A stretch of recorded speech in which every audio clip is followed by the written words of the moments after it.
So, in the early 2000s, a geology major went on a field trip to the world's largest open-pit coal mine in Colombia. He picked up a piece of rock and noticed impressions of some prehistoric leaves on it. Then he found more rocks, and each of them had the same pattern. Back then, the student could hardly know that his discovery would help describe the largest snake that has ever lived on Earth. The student took his findings to a local scientist, who called up the Smithsonian Institute and invited them for a fossil hunt. He wasn't that surprised, as he knew there were fossils in the pits of Sarihan. Back in 1990, another geologist found a fossil there and brought it to his office. He wasn't sure of what it was and called it a petrified branch. Years later, a paleontologist saw an image of this branch. He knew it wasn't a branch at all, but a fossilized jawbone of an animal.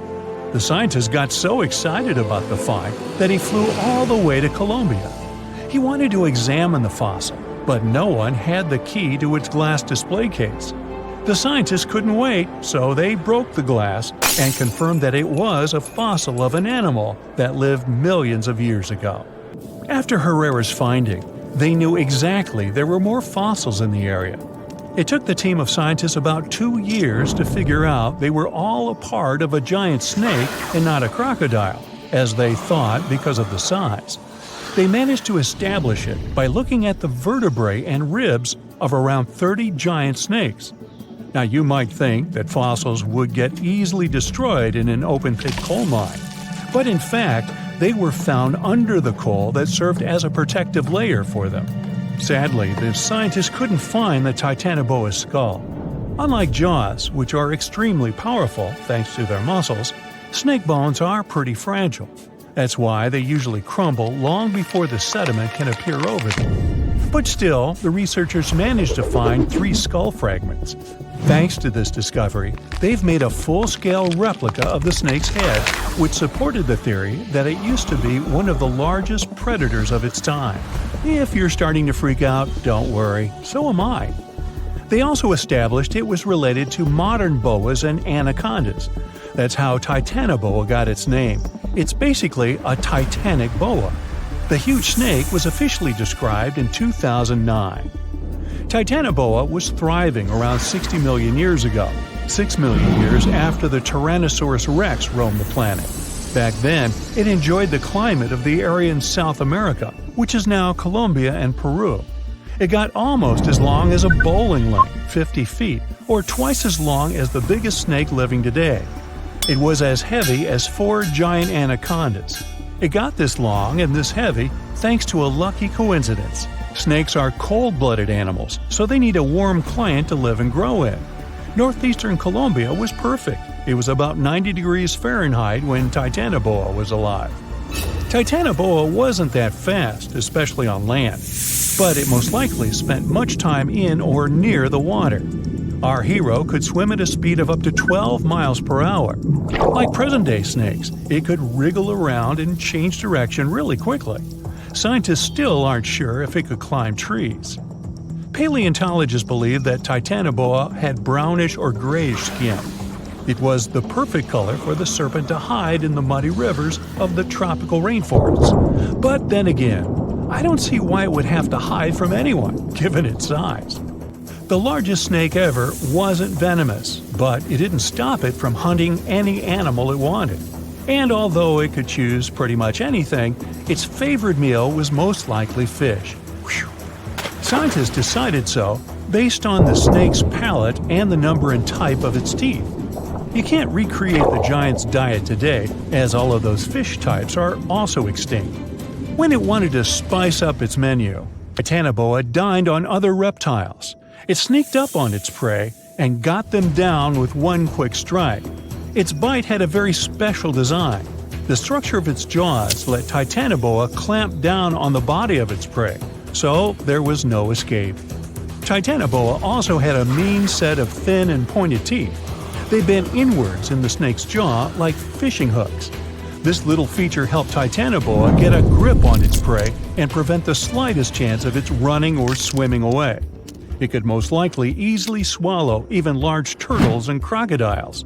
Now, all that sounds pretty scary, But we have nothing to worry about, as titanoboas are long extinct, right?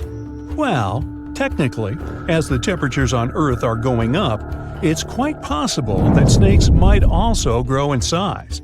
They love heat more than anything, so they should feel comfortable here.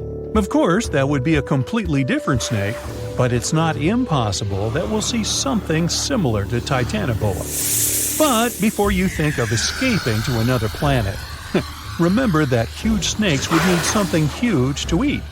Such giants prefer to wrap around something huge and swallow it. Most people would be simply too small for them. So unless the huge snake was starving, I don't think it'd waste its energy on attacking anything too little. Plus, like any other snake, Titanoboa had a sharp and delicate sense of smell, needing exceptional conditions and was sensitive to vibrations. A little too smelly, too noisy, too cold, too dry, or too wet, and the snake wouldn't go near this place unless absolutely desperate.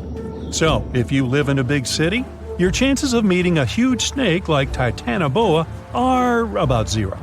Rural areas are something different, but the only place where the giant serpent would consider living would be near the equator. We already have some pretty giant snakes in the warmest regions of the world. Amethystine python, or less poetically, scrub python, is a gentle giant. It's the largest snake in Papua New Guinea in Australia. It can grow to the enormous size of 28 feet and weigh up to 77 pounds, which is about as heavy as a Dalmatian. Scrub pythons are pretty curious, sometimes slithering inside people's homes in Australia, but they're mostly harmless to humans. Their favorite food is rodents, bats, and birds that come to streams for water. Until then, pythons quietly lie in wait.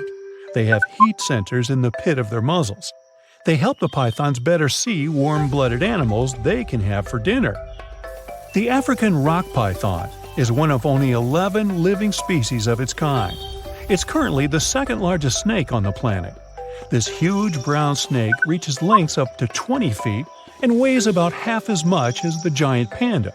It's very serious about its meals, as it can catch an antelope and eat it whole. Even the cold-blooded crocodiles are afraid of this beast because it can easily eat one of their kind too. In 1958, a zoologist found a 4-foot-long young Nile crocodile inside an African python's stomach. According to the scientist, the python said, "Well, I don't know about you, but I find this whole thing hard to swallow." Actually, that's not true. Pythons can't talk, as far as we know. The reticulated python holds the record as the longest of all the living snakes in the world. The largest of these guys made it into the Guinness World Records in 2011 with a length of 25.2 feet. Its name is Medusa, and it lives in a zoo in Kansas City, Missouri. An adult reticulated python is large enough to swallow a human whole, or a whole human, either way. But these snakes are mostly quite peaceful and prefer to lie down without much movement. Although many pythons have dwarf forms that are much smaller than their full-grown cousins, reticulated pythons also have super dwarf forms. You can keep one of those as an 8-foot-long pet. Yes, it's considered a dwarf form, although it's longer than the average human is tall. You know, somehow I still don't find that comforting. So, imagine you're 15 and you get bored of playing video games. Instead, to pass the time, you decide to give some attention to an old hobby of yours, tracking down lost Mayan cities. You've heard that some ancient civilizations are said to have built entire cities based on constellations, so you decide to check out whether that was true for the Mayans. You find a book containing all the constellations the Mayan civilization believed to exist. You open good old Google Maps and map every ancient Mayan city discovered to date. You start seeing that this information actually matches. And truly, the biggest ancient Mayan cities correspond to the brightest and biggest stars of the Mayan constellations. Okay, this is getting interesting. You manage to map out over 100 ancient cities when you suddenly notice something strange. There's an area in the Yucatan Peninsula in Mexico where archaeologists have unearthed 2 Mayan cities. But on the constellation map, there are 3 stars. Could this mean there is a long-lost city waiting to be discovered nearby? You might think this sounds too daydreaming, but the story is actually true. The previous account happened to a Canadian teenager named William Gaddery. The boy is known as a science genius and had even won an award for the constellation theory we presented just now. When he noticed that a third city was missing from the 23rd constellation he was examining, he began to scour the internet for satellite pictures that could help him solve this mystery. He looked into images from NASA, JAXA, a Japan-based satellite company, and Google Earth. These images were still insufficient to answer his questions, so he reached out to a friend inside the Canadian Space Agency. His friend provided him with state-of-the-art satellite imagery that gave him the answer he was looking for. According to the images, there is a large square area right on the border of Mexico and Belize, which looks like the remains of a city. William took the images to a remote sensing expert known as Dr. Armand Laroque from the University of New Brunswick. They studied the images thoroughly and concluded that the area could be housing 30 buildings and even a large pyramid. The scientific and archaeological community went crazy with the 15-year-old's discovery. Could this really be true? Some background. Lost Mayan cities began to be unearthed in the mid-20th century. Since then, ruins from cities such as Tikal, Palenque, and Uxmal have been rediscovered. The Mayans were one of the biggest pre-Columbian civilizations living in the Americas. They began to settle in the area as early as 1500 BCE. Experts believe that, at its height, the Mayan civilization consisted of over 40 cities with a population of millions of people. That's a crowd. And their cities were pretty interesting. Their civilization spanned over Mexico's Yucatan Peninsula, Guatemala, and Belize.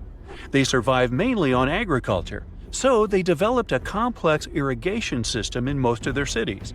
They built a series of ceremonial buildings, pyramids, plazas, and even courts for ball games. The Mayans were keen pyramid builders, but they also developed an advanced astronomical system. With whatever ancient technology they had, they were able to predict the exact location of planets, such as Venus and Mars, and they were able to predict the exact dates of eclipses. That's why the methodology William used to discover this long-lost Mayan city was unusual, but not completely surreal. The Mayans were keen astronomers, so it wouldn't be too strange that they built their major architectural feats in relation to the sky, would it? And they wouldn't be the first ones to be doing so. There is a famous fringe of Egyptology dedicated to studying how the Giza pyramids were built in perfect alignment with the Orion constellation, meaning that each pyramid was purposely built to align with one of the major stars of Orion's belt.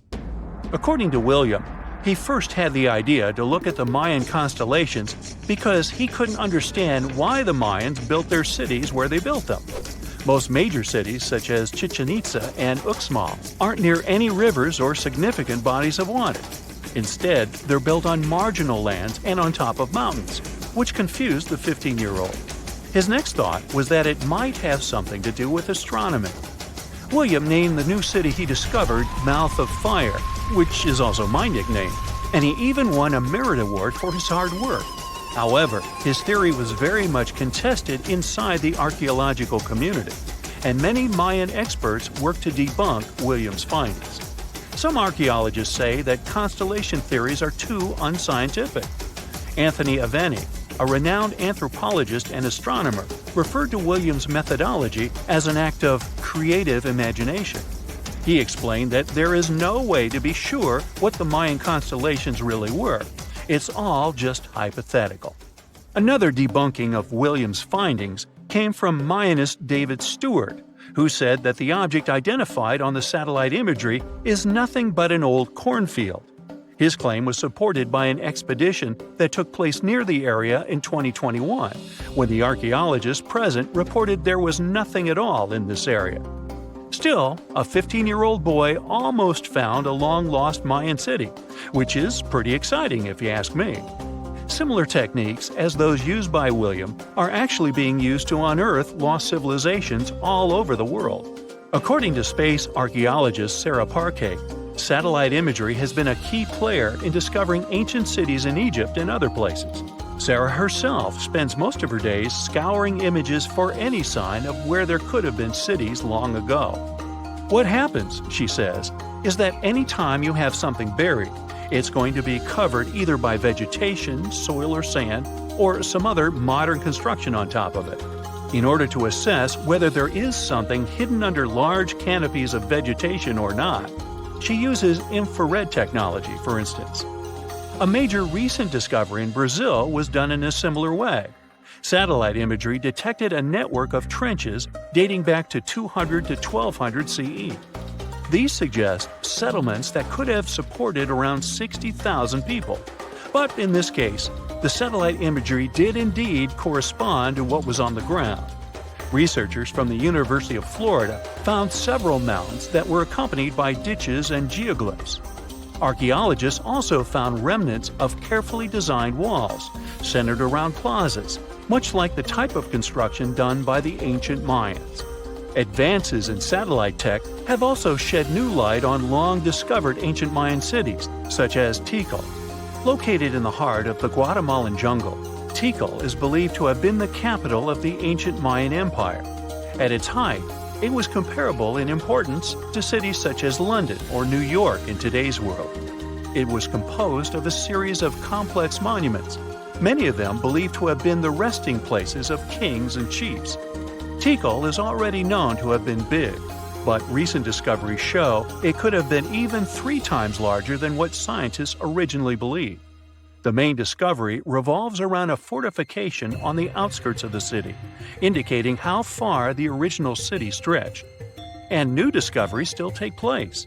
In 2017, researchers also unearthed new clues regarding the potential causes of the decline of the Mayan civilization.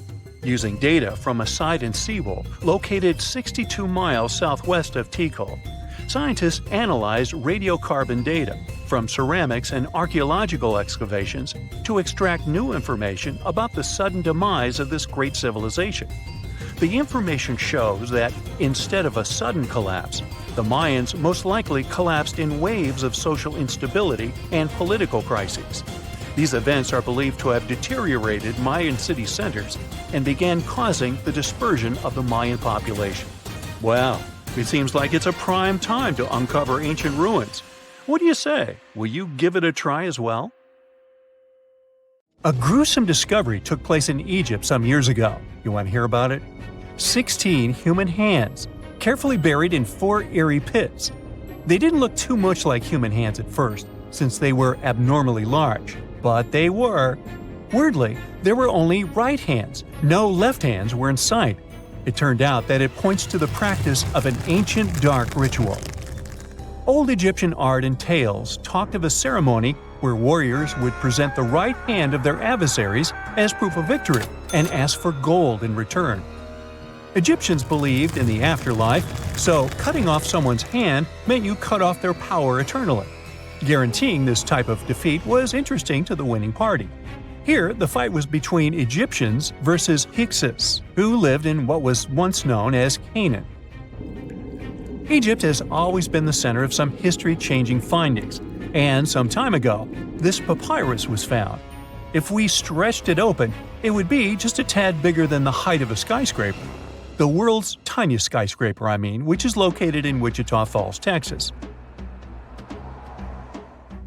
When humans didn't write on their notes app, they wrote on this thing, made from the medulla of a papyrus plant. Around 2,000 years ago, ancient Egyptians wrote something reminiscent of a book where they describe most of their funerary traditions and their visions of the afterlife. It's considered one of the most important texts from ancient Egypt and is still sold in bookstores to this day. This ancient manuscript was unearthed from a chamber located just south of the Pyramid of Djoser, located in Saqqara. Oh yes, Djoser is the oldest pyramid in Egypt and not the Giza pyramids like most people think. So recently, the site of Saqqara buzzed with excited archaeologists who probably found one of Egypt's oldest complete mummies. They believe that this beautiful and well-preserved mummy was that of a wealthy man. He was discovered in a deep shaft, covered in layers of gold leaves. There are many symbols that show he was an important and wealthy man. like the band he wore on his head, the bracelet on his chest, and the fact that he was embalmed with a tunic, which was reserved for Egypt's finest. The most exciting part of the entire discovery was finding the resting place sealed with mortar, just as the ancient Egyptians had left it 4,300 years ago. Now this may sound weird, but back in 2008, archaeologists discovered a missing pyramid. Now it went missing because it deteriorated over the span of 4,000 years. Today, you can only see its base. It was a pretty important site back in ancient times. It is said that around the area of the pyramid, the ancients hosted a special type of ceremony where high priests would carry mummified remains of sacred bulls. Now here's a fun fact. Ancient Egyptians believed that Apis bulls were earthly incarnations of the city deity of Memphis and was connected to rites of fertility. It wasn't just any Apis bull, though. They needed to be all black, with a single white mark between its horns and a bunch of very specific characteristics. They were selected by the local priests and honored until they passed away. After that, they were mummified and buried in underground galleries. Meanwhile, this missing pyramid sort of disappeared around the 1800s. It was a German archaeologist who first found it in the village of Saqqara. He called it the Headless Pyramid when he first found it. But then, years after the official discovery, the desert sand came along and covered the whole thing. There were some excavations between the 19th and 20th centuries, but they weren't too systematic. That's why scientists were so thrilled when they dug an entire pyramid's base after removing the 25-foot mound of sand that was covering it. Oh, and it turns out American archaeologists are excavating a cemetery in Egypt that could contain over 1 million mummified bodies. So far, archaeologists have dug around 1,700 mummies.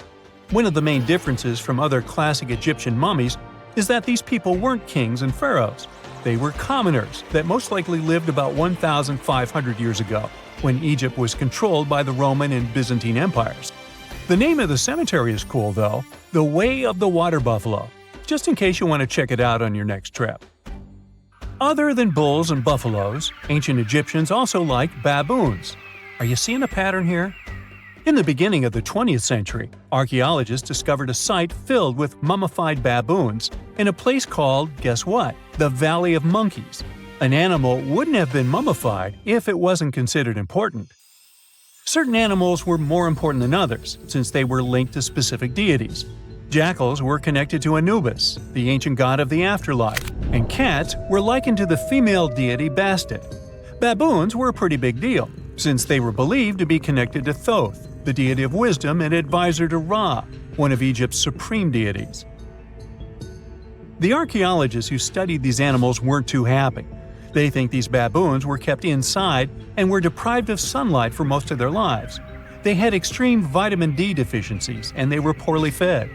Maybe Thoth got angry with these baboon keepers. Just a guess. Since there's never a boring day for archaeologists in Egypt, they also found human mummies with golden tongues. Since Egyptians were all about the afterlife, they believed that golden tongues might help a person speak once they pass to the other side. I mean, it's a long shot, but hey, why not? Some of these mummies were placed in wooden coffins with goods, such as necklaces, pottery, golden artifacts in the shape of lotus flowers and scarab beetles, and iPhones. Just kidding. A new temple was also unearthed recently in Egypt. Scientists believe it was dedicated to honor Zeus Cassios. That deity would be a cross between Zeus, the almighty Greek deity of the sky, and Mount Cassios.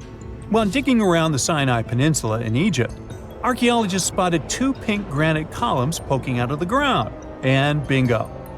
They believe these columns represented the temple's front gate and collapsed during an earthquake many years ago.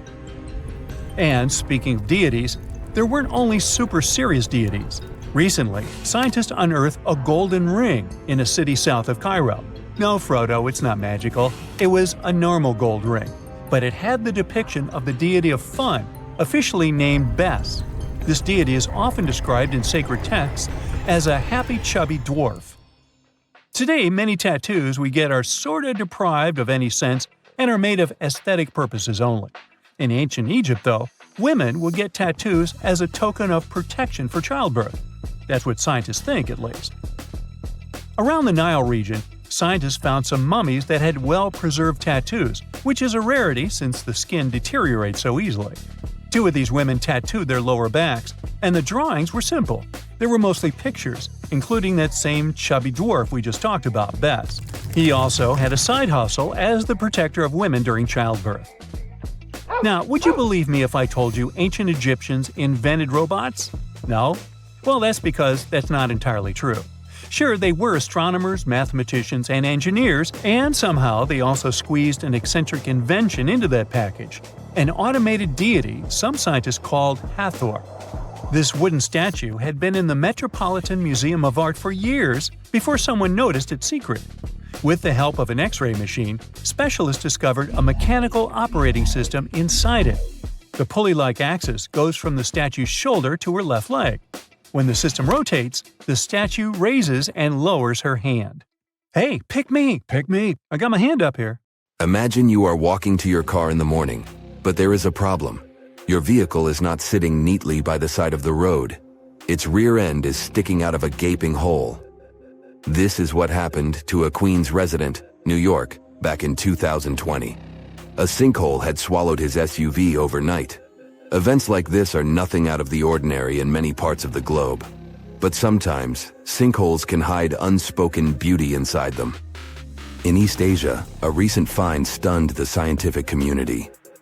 Cave explorers came across a colossal sinkhole that concealed an ancient forest.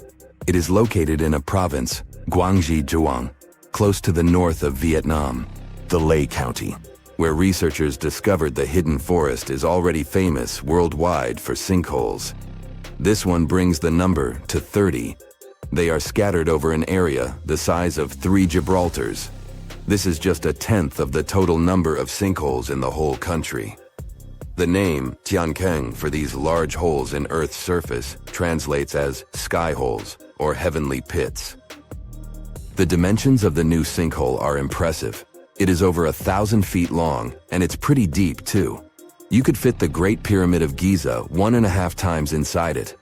The sinkhole's total volume matches that of 2,000 Olympic swimming pools. The exploration team had to hike for hours to reach the bottom. It was all worth it in the end. They discovered a pristine underground forest that had no trace of human activity. Scientists estimate that the plants date back to the time of the dinosaurs. The foliage reached to the explorers' shoulders.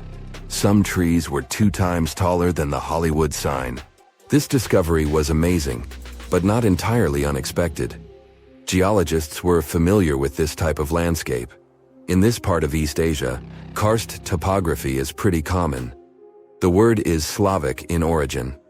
Since the late 19th century, geologists have been using it to describe barren limestone regions. This type of landscape features fissures in the ground, caves, underground streams, and, of course, sinkholes. Karst forms in parts of the world with heavy rainfall. The water dissolves materials such as limestone or dolomite. This creates a scenery that many people describe as wild beauty. Karst terrains have a practical purpose as well. They are ideal for storing water that humans can drink. Around 700 million people around the world use these karst aquifers as their primary water source. In the United States alone, 40% of the groundwater used for drinking comes from them. Springs of Florida and the Mammoth Cave in Kentucky are just some of the most famous karst areas. Geologists classify around 1/5 of the U.S. land surface as karst. This type of terrain exists on other continents as well, in the Caribbean, Europe, Australia, and Asia. Due to local differences in climate and geology, karst doesn't appear the same everywhere. In the Spanish province of Malaga, the landscape consists of barren rock. This is what the karst regions of Italy, Slovenia, and Montenegro also look like. In East Asia, the landscape over the karst is green. This is because of the humid tropical climate. Sinkholes and cave entrances are usually hidden behind lush vegetation. The region's unique appearance got it inscribed on the UNESCO's World Heritage List in 2007. The world's second most populous country is home to 2/3 of the planet's natural occurring sinkholes, Tiankengs. They start to form when rainwater seeps into cracks in the limestone. Over time, the gaps widen as more and more material is washed away. At one point, the ground above the limestone becomes unstable. The end result is the collapse of the surface layer. This happens suddenly and without prior warning signs. Once a hole forms in the ground, water starts filling it up. Another way for a sinkhole to form is the existence of an underground cave. Its roof can collapse. The shape of such sinkholes resembles a funnel. It is wider at the opening on the top and narrower near the bottom of the pool. The most famous of these sinkholes are cenotes. They occur naturally on the Yucatan Peninsula in Mexico. The region is home to more than 2,000 cenotes. They are all former caves whose roofs had collapsed at some point in time, and they are filled with fresh water. The local people have been using them as water sources for thousands of years. The ancient Mayas gave them mystical symbolism. For them, the cenotes were passageways to the other world. In reality, they are just a feature of karst terrain. Sinkholes that form in regions with abundant rainfall and limestone beneath the surface soil. The depth of a sinkhole can vary significantly. The smallest are barely 3 feet deep. When it fills up with water, it turns into a pond. A large lake can form in the place of a large sinkhole. One example is the Red Lake in Croatia. The most impressive thing about it are the steep cliffs that rise above the lake. They are nearly 800 feet tall. The world's biggest and deepest sinkhole, Zhaoshai Tiankeng, lies in the vicinity of the Yangtze River. The outside world discovered it only in 1994. The hole is so deep that you could stack up 7 statues of liberty inside it. During the rainy season, a waterfall cascades from the pit's mouth into a cave system at the bottom. But not all sinkholes fill up with water. This was the case with the newly discovered giant sinkhole in Asia. It developed its own ecosystem. The high humidity and low temperature inside it were perfect for plant life to thrive. The very bottom of the hole is connected to an underground water flow. Scientists discovered 72 species of rare wild plants in the area. They are in danger of disappearing on the surface. But inside the sinkhole, they have found the perfect conditions for growth. The enormous opening in the ground is essentially a wildlife refuge. This was confirmed in 2021. That's when biologists discovered 2 species in the Yunnan province that they previously thought had gone extinct. Who knows what other animal and plant species are still hiding in there? Exploring these underground cave systems can be quite dangerous. They are often home to venomous snakes and mosquitoes. Even descending into a sinkhole is perilous.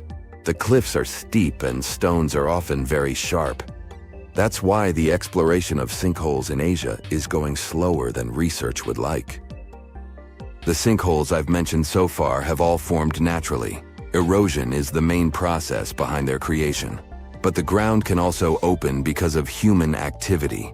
Everything from a construction site to a leaking sewer pipe can cause the earth to give way. Sinkholes in urban areas pose a risk to infrastructure. One of the most famous examples of this happened in Japan in 2016. A busy street in downtown Fukuoka collapsed near the main train station. The sinkhole severed power lines and pipes that lay underground.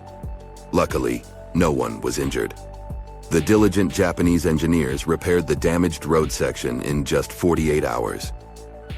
The biggest issue with sinkholes is that you never know when and where they are going to open.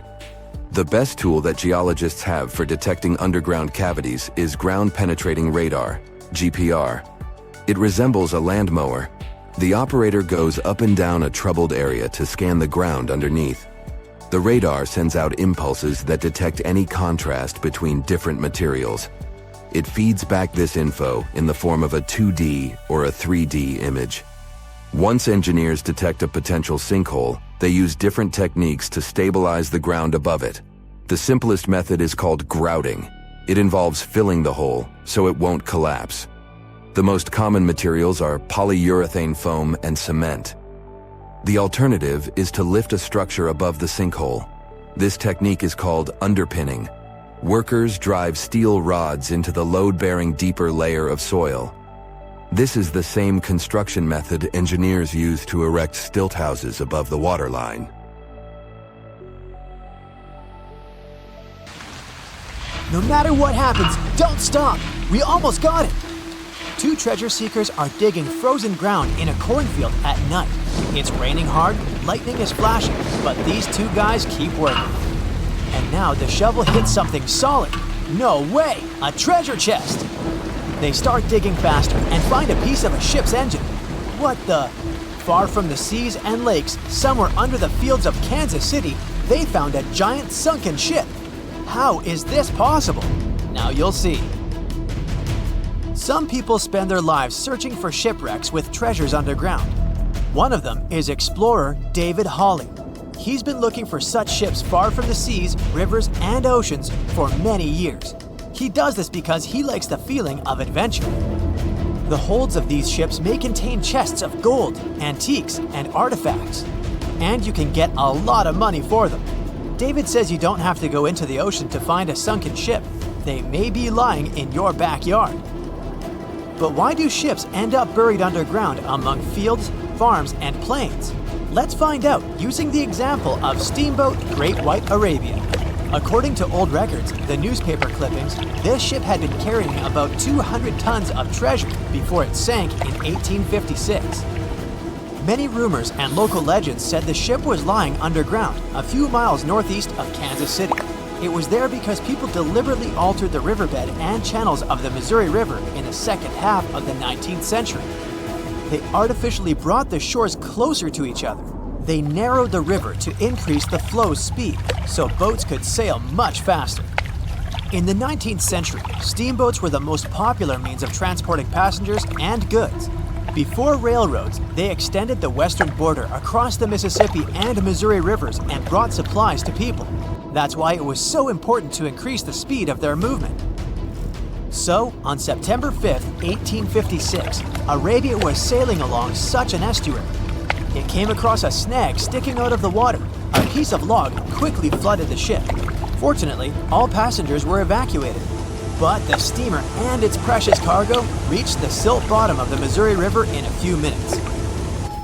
Several years had passed. Everyone forgot about the vessel. During this time, the course of the Missouri River had changed. But Arabia remained under the wet, muddy bottom. The soil level above it was getting higher, and the ground was losing moisture.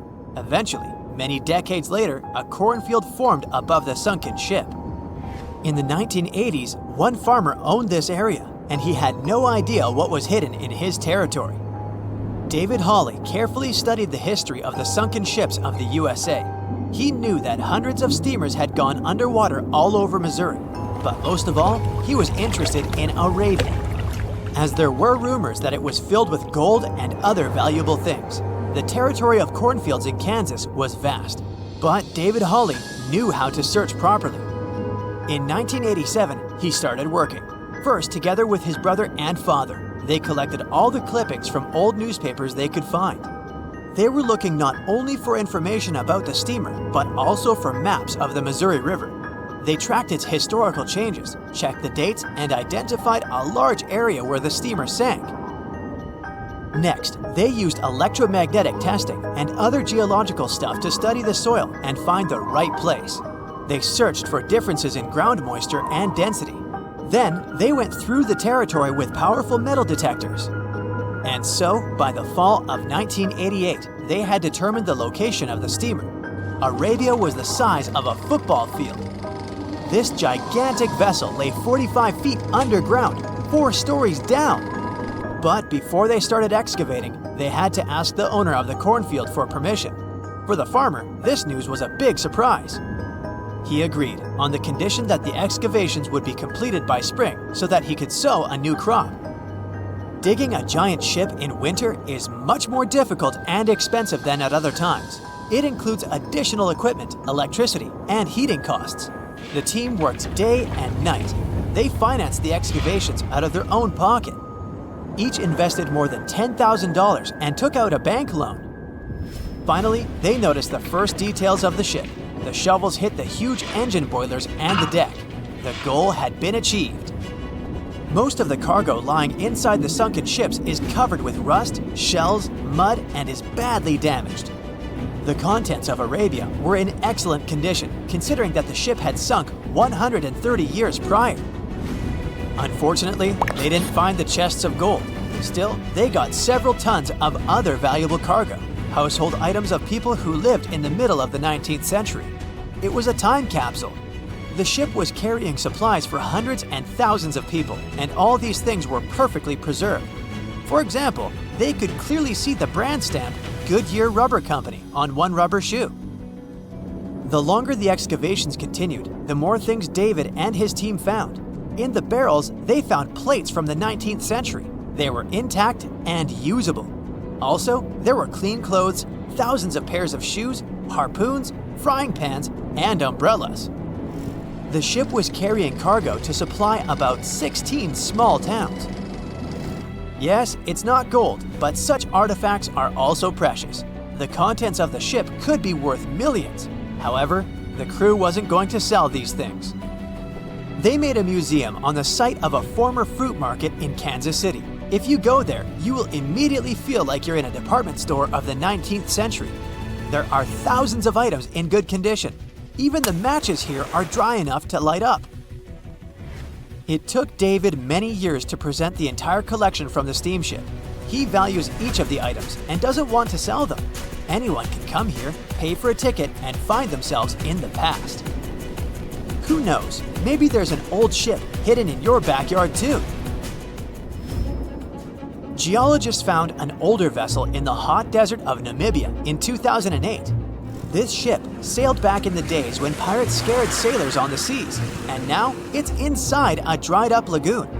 The ship sailed from Lisbon in 1533 and disappeared with the crew near a small diamond mining town. After almost 500 years, the hull had been badly damaged. Only the carcass of the ship remained, but the treasure hidden inside the vessel stayed intact. They carefully studied the boat for a long time, trying not to ruin anything. And then, 5 days later, they found a big old chest in the hold. Carefully opening it, they found gold coins there. Thus, the cost of the ship was estimated at about $10 million. The exact cause of the shipwreck is unknown, but experts believe the ship was destroyed by heavy cargo and bad weather. It went to the bottom of a lagoon that later became a desert. Some find an airplane in their backyard, others discover a ship, and one man found a passage to an ancient secret city in his house. This happened in Turkey in 1963. The owners of the building decided to make repairs. He went to his basement and knocked down the wall to turn this place into a living room. And so, behind one wall, he found a tunnel leading underground. The man thought it was some kind of a secret chamber. He went down there and realized it was something much more than that. It was an ancient city 18 floors deep. People built it in the years 780 to 1180 as a refuge from weather disasters and the invasion of enemies. This place also includes many underground tunnels that stretch for several miles in different directions. People could get to the town from different points using secret passages leading to these roads. The city can accommodate about 20,000 residents, livestock, and tons of food supplies. Archaeologists have also found a chapel, schools, stables, and public kitchens there. Strange and amazing items are discovered often, but figuring out what our ancestors were up to is pretty tough. Especially when all you have are just some rusty cups and cave drawings.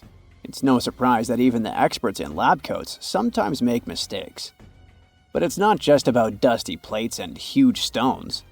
Sometimes there's even humans with large heads. So grab your digging tools and let's travel back to ancient times to explore incredible societies that even scientists can't fully explain. Sardinia may look idyllic now, but I'm not gonna lie, I wouldn't fancy visiting it 3,000 years ago. Rumor has it, terrible giants roamed around this island back then. People even talk about finding human skeletons over 13 feet tall there, although nobody's ever shown anything to prove it. But the stories will make you wonder because some weird stuff has definitely happened. In 1974, over 5,000 pieces of broken stone artifacts were found in a part of the island called Monte Prama, but instead of being displayed in a museum, they were locked up in an underground vault for about 30 years. Sounds a bit suspicious, doesn't it? When they were finally displaced in 2005, scientists put the pieces together to find statues of 38 giant men standing 8 feet tall.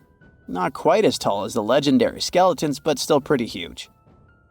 It's thought these statues were made by the Nuragic people, who lived on the island a long time ago. Besides giant statues, they also built over 8,000 massive stone buildings. Perhaps Nuragic weren't giants themselves, but they definitely liked their things big. I do too. I like a big number of likes on our videos. That would be pretty great. Thank you if you liked this and subscribed. Now back to the video. You and I are pretty smart, but we might not be the smartest humans ever. Actually, we might not even be the smartest species. Since 1913, some skull fossils found in South Africa have hinted at a possibly smarter contender called Boskop Man. This human-like species might have lived as recently as 10,000 years ago. Their skull suggests they had really big heads, which means their brains could have been 30% bigger than ours. Wow! Their average IQ could have been around 149, making them among the smartest 0.05% of people today. But if a Boskop Brainiac was so much smarter, why are they not around and we are? Well, bigger isn't always better, you know. Our brains are a lot bigger than our ape relatives, mainly in the prefrontal cortex. This part helps with high-level tasks like making decisions, remembering things short-term, and being aware of ourselves. The parts of the brain that handle our senses and movements haven't really grown much. So, maybe the Boskops spent too much time dwelling on the past rather than doing practical things like hunting. But this is all just guessing. We really don't know what happened to these clever cousins of ours. Some people even argue that Boskops weren't any different from us, with the only evidence being parts of skulls. The jungle is huge. Did you know the Amazon rainforest is home to about 30% of all the world's plant and animal species? That's impressive.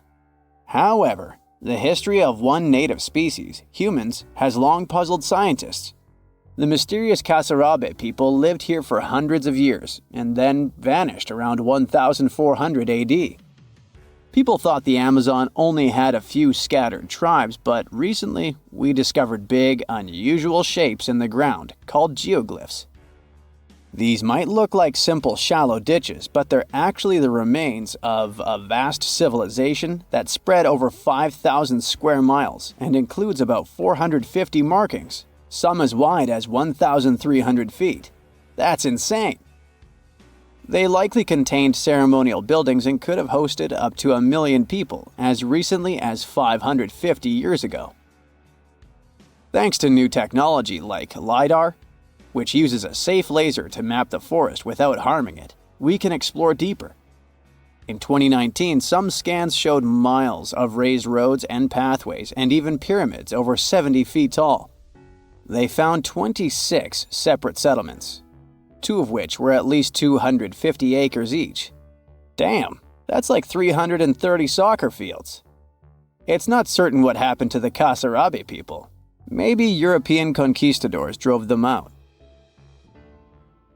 Maybe the most baffling ancient civilization is one we've never actually found a trace of. Yep, I'm talking about Atlantis, the grand city that supposedly sank into the ocean. The first mentions of Atlantis come from the ancient Greek philosopher Plato, who talked about a great city near the Strait of Gibraltar. But for ages, everyone just thought Plato made up Atlantis as a perfect version of his own Athens. So why, about 12,000 years after it supposedly vanished, do we still wonder if it might be real? Well, in the 19th century, U.S. Congressman Ignatius Donnelly wrote a book giving 13 reasons why he thought Atlantis was more than just a myth. Then, in 1965, some folks thought they actually found Atlantis when they discovered the Richat structure, a massive 25-mile-wide dome in Mauritania, Africa. It's so big that you can see the whole thing from space. Two astronauts flying over the Sahara Desert spotted this giant eye staring back at them and thought they'd made the discovery of a lifetime. Unfortunately, there's no solid evidence linking this structure to Atlantis. It's believed to have formed from volcanic activity about 100 million years ago. But it does look suspicious, doesn't it? Still, we're no closer to knowing the truth. Imagine going back to about 3,300 BCE and finding yourself in South Asia. Welcome to the Harappan civilization. These people were way ahead of their time. They had cities like Harappa and Mohenjo-Daro, complete with baked brick houses, sophisticated drainage systems, and even public baths. This place might have had over 5 million people, making it one of the densest regions at the time. They also invented a system of standardized weights that was incredibly useful for traders. And trading they did. These people had connections stretching all the way to the Middle East, thanks to their great skills in metallurgy. They even had a form of ancient branding. The seals were used to stamp clay on trade goods. Despite being so advanced with a thriving urban life, there's a whole bunch of mystery shrouding their language and script. We've got bits and pieces of their writing, but no one's deciphered them yet, even with all the technology we have today. We also still don't know how exactly their society worked. It looks like they didn't flaunt their social status as much as other civilizations. No grand palaces or massive monuments. Instead, their largest buildings might have been granaries. They sure were practical. Unfortunately, all good things must come to an end. Around 1800 BCE, this bustling civilization started to decline, possibly due to shifts in river patterns. As the environment changed, the Harappans packed up, moving towards more hospitable lands. Ever heard of the Minotaur? The beast with a bull's head and a man's body, hunting the bravest travelers in a massive maze. Well, this wasn't just any old tale. It was one of the most popular dramas of the ancient world. And it was inspired by this place, the island of Crete. The Minoans lived here during the Bronze Age. They had stunning palaces, amazing frescoes, and a culture so rich it still fascinates historians to this day.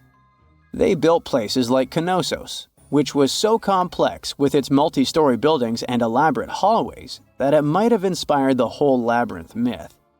Their engineering was so ahead of its time that even their drainage systems were more advanced than what many of us have today. Let me know in the comments which of these stories you find the most fascinating, and thanks for watching.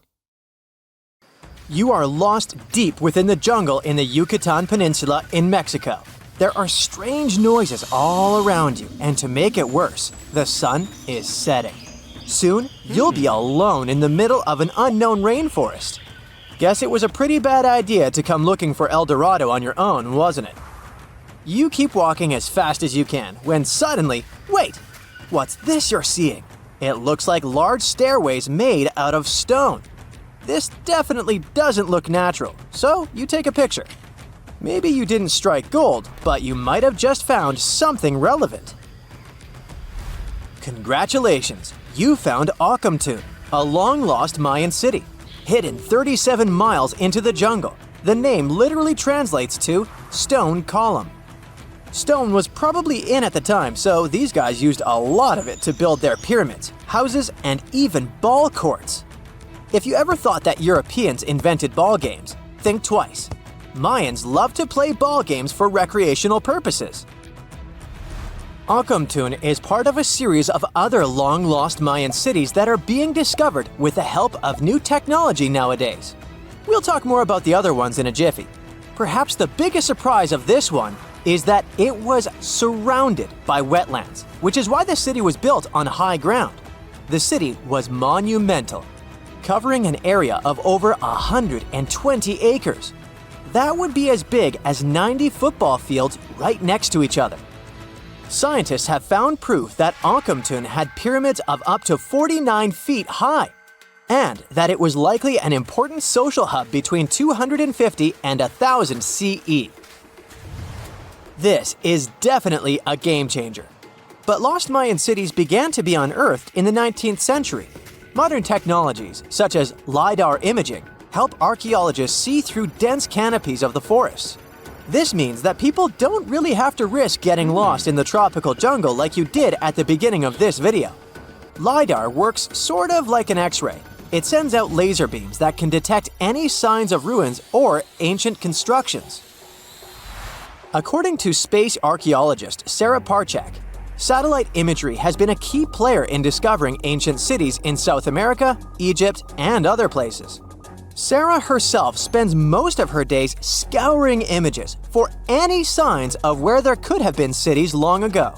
She says that more often than not, what happens is that ruins are covered by vegetation, soil, or sand, which makes them super tricky to find. But thanks to these awesome tools, scientists also made the huge discovery of ancient Mayan causeways, which spread throughout old Mayan territories. I mean, take a look at these roadways. You'd expect to see ruins like this in places such as Portugal, England, or the United States. I'm talking about 130 feet wide roads painted white to help travelers journey through the nighttime. Scientists recently unearthed a 110-mile network of roads such as these, and they think this dates back to before the first registered Mayan highways we've known so far. These roadways, which sometimes ran over the swampy ground and were even elevated at times, are being called the world's first superhighways. Even if there is no registry of animal-powered vehicles, it's believed that the Maya used them to travel around a network of possible 964 settlements. They were built like a huge spiderweb, and from what archaeologists have gathered, this huge system of roads worked to connect a big system of economic and social interactions between Mayan cities. This completely debunks the traditional idea that the Mayan pre-classic period, which dates back to 2000 BCE, was made of small, tribal settlements. Imagine the manpower and engineering ability you need to muster to build something close to these white highways. Scientists believe that these causeways were built pretty much the same way as the Mayans built their pyramids, with a mixture of mud and quarry stone. Oh, and using several layers of limestone to make them white. That's pretty cool, right? But let's take a few steps back for a moment to get some context. The Mayans were one of the biggest pre-Columbian civilizations living in the Americas. Until now, experts believe that at its apex, the Mayan civilization consisted of over 40 cities, with a population of millions of people. That's a lot of folks. Their civilization spanned Mexico's Yucatan Peninsula, Guatemala, and Belize. And they survived mainly on agriculture. The thing is, the Yucatan Peninsula was an extremely difficult place to grow crops. So the Mayans had to develop a complex irrigation system in most of their cities. They built a series of ceremonial buildings, pyramids, and plazas. The Mayans might have been keen pyramid builders, but they also developed an advanced astronomical system. With whatever ancient technology they had, they were able to predict the exact location of planets such as Venus and Mars, as well as the exact dates of eclipses. If you've ever seen examples of ancient Mayan cities, this is Tikal. Located at the heart of the Guatemalan jungle, Tikal is believed to have been the capital of the ancient Mayan conquest state. At its height, it was comparable in importance to cities such as London or New York in today's world. It's composed of a series of complex monuments. The North Acropolis is one of Tikal's most ancient complexes of monuments. Built solely by human hands around 350 BCE, it served as the resting place of kings and chiefs. Its monuments are up to 200 feet high. Back in the day, the step pyramid temples were painted a beautiful red. Mayans loved that color. Today, of course, you'll only see the limestone. Then there's Chichen Itza. It's got one of the best preserved pyramids on Earth to date. Located in Mexico's Yucatan state, this Mayan city is well over 1,500 years old. At its peak, it was home to 35,000 people.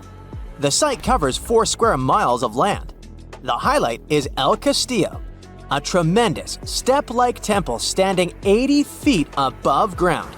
Its most peculiar feature is that it has 91 steps up each of its 4 sides, including the upper platform, which makes for 365 steps, the same number of days as the solar year.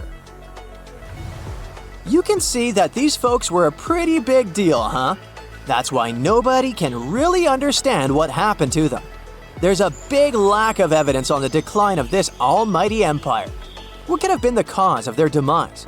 Was it a drought? New research in 2017 did bring some new discoveries into the mix. Using data from a site at Ceibal, located at southwest of Tikal, scientists analyzed radiocarbon data from ceramics and archaeological excavations to extract new information about the unexpected demise of this great civilization. The information shows that instead of a sudden collapse, the Mayans most likely fell in waves of social instability and political crises.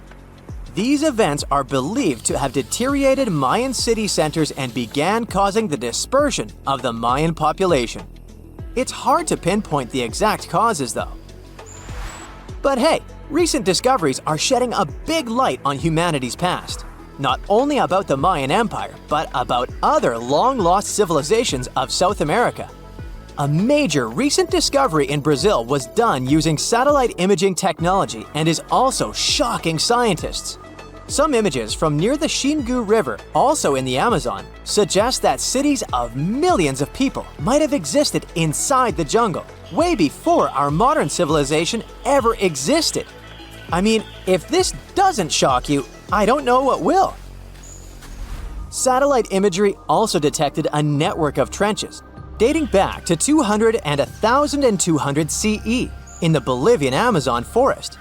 These proofs suggest settlements that could have supported around 60,000 people right in the middle of the Amazon forest. When researchers from the University of Florida went on ground to check the satellite information, they were shocked to find several mounds that were accompanied by ditches and geoglyphs. Archaeologists also found remnants of carefully designed walls centered around plazas, much like the type of construction done by the ancient Mayans. Summers in the Middle East get so hot that they change the landscape dramatically and make entire cities resurface from the past. That's what happened in 2018 when the city built by a mysterious empire on the Tigris River was finally released from its water trap.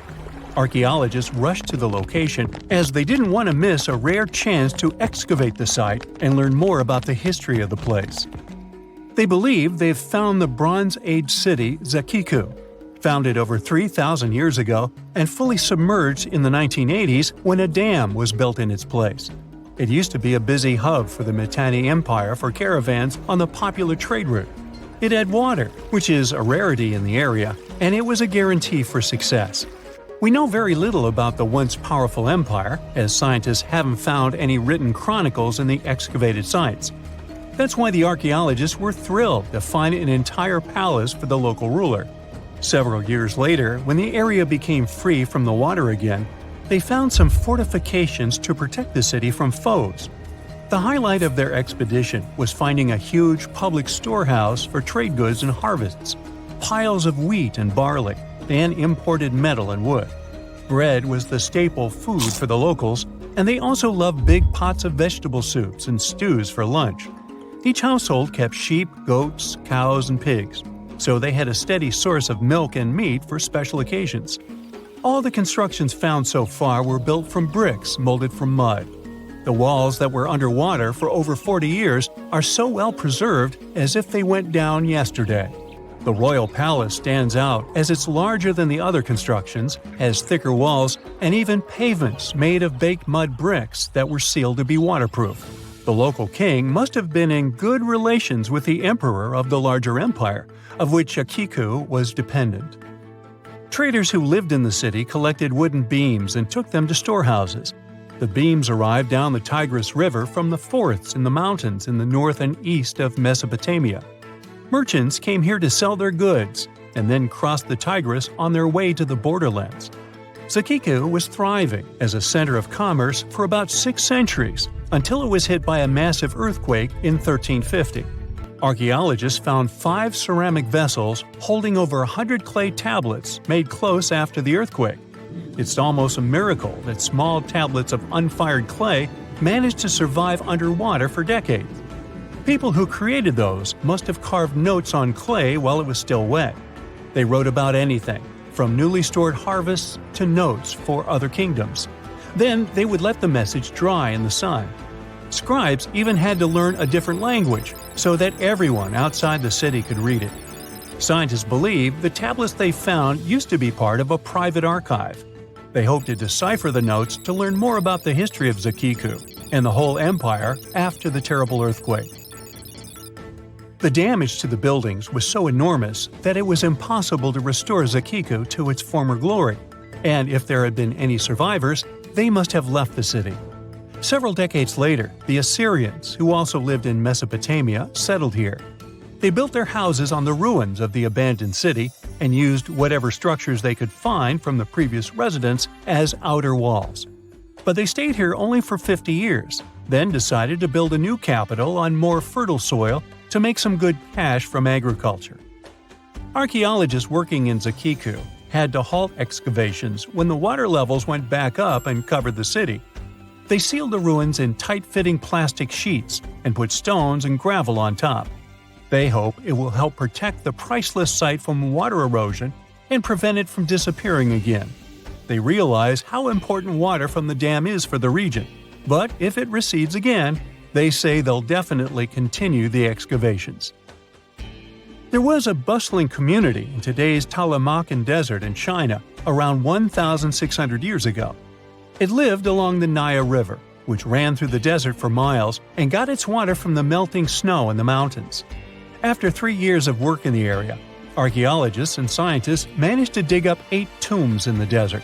Thanks to the desert heat, the clothes and artifacts inside them were almost as good as new. The people who wore those must have lived in the ancient city of Naya. Naya used to be part of a prosperous kingdom at the heart of the Silk Road trading route and had a population of over 3,000 people. Then, desert sands went rogue and swallowed the city whole. Archaeologists only found the ruins of Nija in the early 20th century. Scientists from different countries have tried to solve its mysteries. It looks like the tombs discovered at the end of the 20th century belonged to the wealthy. There were some expensive items inside: a quiver and bow, metal arrowheads, gold earrings, and a glass bead necklace, a lacquer box with a comb, makeup, and a sewing kit in one of the tombs. There was also some silk of top quality, and even the bright colors like green and yellow haven't faded on it. The fabric also had Chinese characters with quotes from historical books, which helped scientists identify the period in which it was made. Archaeologists later found a large dwelling site and the clearing of 3 ruined buildings. It will probably take many more years to understand why the city had fallen and what happened to its people. Saudi and French archaeologists teamed up near Riyadh, the Saudi Arabian capital, and stumbled upon an ancient settlement dating back 8,000 years. The scientists used all sorts of cool tech, like laser scanning, drones, and aerial photography, to unearth this Neolithic-era gem. They found the settlement in a local archaeological hotspot. Among the treasures they uncovered were a stone temple, remnants of an altar, and over 2,000 graves. All these finds tell us about ancient practices and rituals. The team also found the foundations of 4 massive buildings, corner towers, and open-air courtyards, all with underground reservoirs to store water for agricultural use. There was also a smart irrigation system with canals and cisterns, which let the city thrive in one of the driest deserts in the world. Rock drawings etched into the nearby mountain depicted the daily life of the locals. The excavations have been going on in the area for over 40 years, and scientists still keep finding new artifacts to answer more of their questions. Fishers have stumbled upon ancient bones, tools, and artifacts that are 9,000 years old on the North Sea floor. British and Dutch archaeologists and paleontologists rushed to see the finds as they were hoping it could be evidence of the submerged Doggerland. And they weren't disappointed. There were even perfect sets of footprints left by Mesolithic people who lived here. 12,000 years ago, during the last major ice age, the British Isles weren't islands at all. There was a landmass made of many hills, marshlands, and dense forests that connected them to the European continent. That landmass was Doggerland, where a prehistoric hunter-gatherer society lived and thrived. But then, the sea level started going up at the speed of 3 to 6 feet a century as glaciers were slowly but surely melting. The locals had to move to areas that today belong to England and the Netherlands. Experts decided to learn more about the history of Doggerland, using data from oil companies working in the North Sea. So far, they've created digital models of what the area of 18,000 square miles might have looked like before it vanished beneath the waves. They still need to analyze samples of ancient insects and plants and the DNA of animals to get a full picture. Egyptian archaeologists made an extraordinary discovery near Cairo just recently. Drumroll, please. The most ancient and most complete mummy yet discovered in the country. Yes, they were keeping it under wraps. The 4,300-year-old mummy was found in a group of tombs close to the Step Pyramid of Djoser, dating back to the Egyptian Old Kingdom. It was covered in layers of gold. The team also found several other tombs, including one belonging to an ancient Egyptian official and another belonging to a secret keeper who had the power to perform special ceremonies. Another interesting tomb was that of a writer, which featured the largest statues ever found in the area. This vast burial site is also home to more than a dozen pyramids and resting grounds. Probably one of the most famous mummies in the world is that of Hatshepsut. She ruled Egypt like a boss for around 20 years, building all sorts of impressive buildings and creating new trade routes. But when archaeologist Howard Carter found her tomb in the Valley of the Kings, her sarcophagus was empty. However, Carter did find 2 coffins in another tomb, one of which belonged to Hatshepsut's wet nurse and the other to an unknown woman. In 2006, a team of specialists decided to investigate whether that mysterious lady was the queen herself. They found a molar tooth in a wooden box with Hatshepsut's name on it, and when they compared it to a gap in the mummy's mouth, it was a perfect match. Ramses II was a pretty impressive ruler, but it was his mummy that eventually made history. Now, we don't hear too much about his daddy. Okay, I'll stop. Ramses is considered to be the most powerful pharaoh in all of Egypt, as he reigned for a whopping 6 decades. He also lived to be over 90 years old. Now that's pretty amazing, considering the time he lived in. Ramses II supposedly had over 100 offspring too. Talk about a big family. When he passed away, his body was originally buried in the Valley of the Kings, but some sneaky guys tried to rob his tomb of all his treasures. Officials back in the day weren't having any of that though, so they moved his body to a secret location to keep it safe. Fast forward to the 1800s, and Ramses II's mummy was discovered along with a bunch of other rulers and important officials. But it wasn't in the best condition, so archaeologists flew it to Paris to get it, pampered. Problem was, he couldn't just be transported into another country. The only solution available was to give Ramses II his own passport. His occupation was listed as king, and the document even featured his photo. Most mummies aren't necessarily known for having the most hydrated skin. But that of an ancient woman, also known as Lady Di, proves otherwise. No, not that Lady Di. This wealthy lady from ancient times was discovered in an ornate tomb in 1971, and she looked fabulous, if we can say so about a mummy. Thanks to the special conditions in her tomb, like the moisture in the environment and the lack of oxygen, her body was almost perfectly preserved. Her skin was soft, her hair was on point, and she was still flexible. The museum that now proudly displays her mummy also shows a ton of fancy items that were buried with her, like dinnerware and musical instruments. Archaeologists investigated the mummy further and discovered that she passed away from a heart attack at around 50 years old. Even though it hasn't been around for over 2,000 years, Lady Di is still making history. The mummy of Otzi the Iceman was discovered in the Alps in 1991. Austrian authorities initially thought he was a modern mountaineer because he was so well preserved. Turns out, he was actually from the Copper Age. He was found in a mountain pass over 10,000 feet above sea level. Through studying his mummy, we've learned so much about life in Copper Age Europe. For example, we know that he was a native of Central Europe and enjoyed eating meat. He also suffered from arthritis, narrowing arteries, and intestinal problems. But he likely used acupuncture and medicinal herbs to treat these conditions. And apparently, he was pretty handy with tools. He sharpened them just days before his untimely demise. Who knows if he was expecting trouble or just getting ready for some routine work. Now, King Tut and his story is most likely the one that made all mummies famous. This pharaoh passed away at the young age of 19, more than 3,000 years ago, but his mummy is still one of the most well-known in the world. When his tomb was opened in 1922, people went wild because it was still intact, unlike many other royal tombs. It had some seriously blinged-out coffins, including one made of solid gold. Not only did Tut's tomb give us a glimpse into ancient Egyptian history, but his mummy also taught us a lot about the time he lived in. DNA analysis helped identify his parents and revealed that the pharaoh had a rare bone disorder that might have made walking a bit tough. Now, Ginger is most likely one of the coolest mummies you'll ever hear about. He's like a time traveler from 5,000 years ago who's still looking fly with his golden hair and perfectly preserved nails. Ginger was discovered in Egypt and is believed to be the earliest known mummified body. Before people even knew about mummification, they used to place bodies in shallow graves in the hot, dry sand. And since the sand absorbed all the water, bacteria couldn't reproduce and the body was preserved naturally. Now, scientists are not sure if Ginger's preservation was intentional or not, but since he was buried with some pottery vessels, it's likely that whoever buried him knew some serious preservation techniques.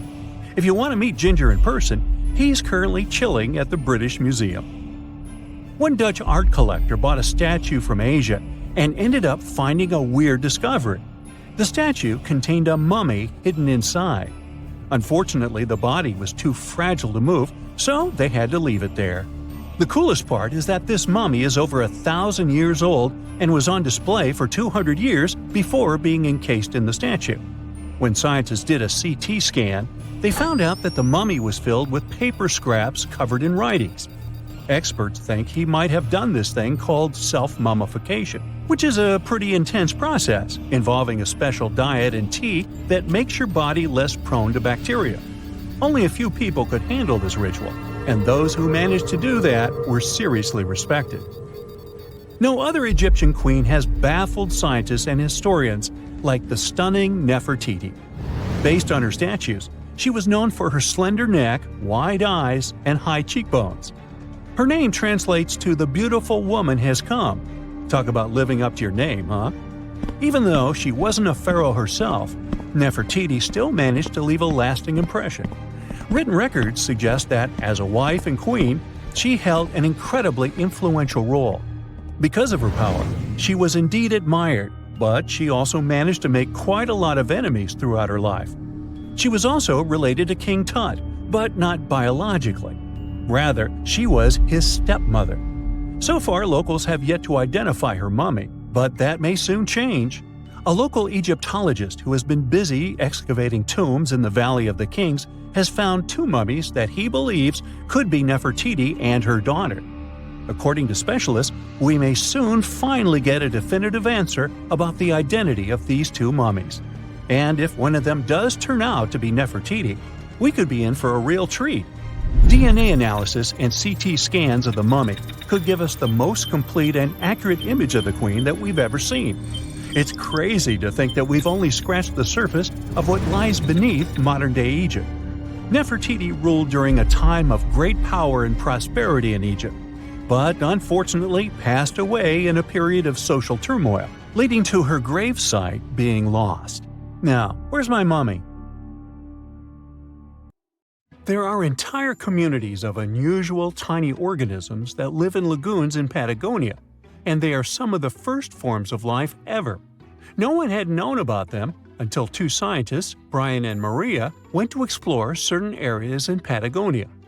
Now, Patagonia occupies nearly half of Argentina, and few people live there, only some farmers and sheep ranchers that mostly stay near rivers and grow things such as apples, pears, and alfalfa.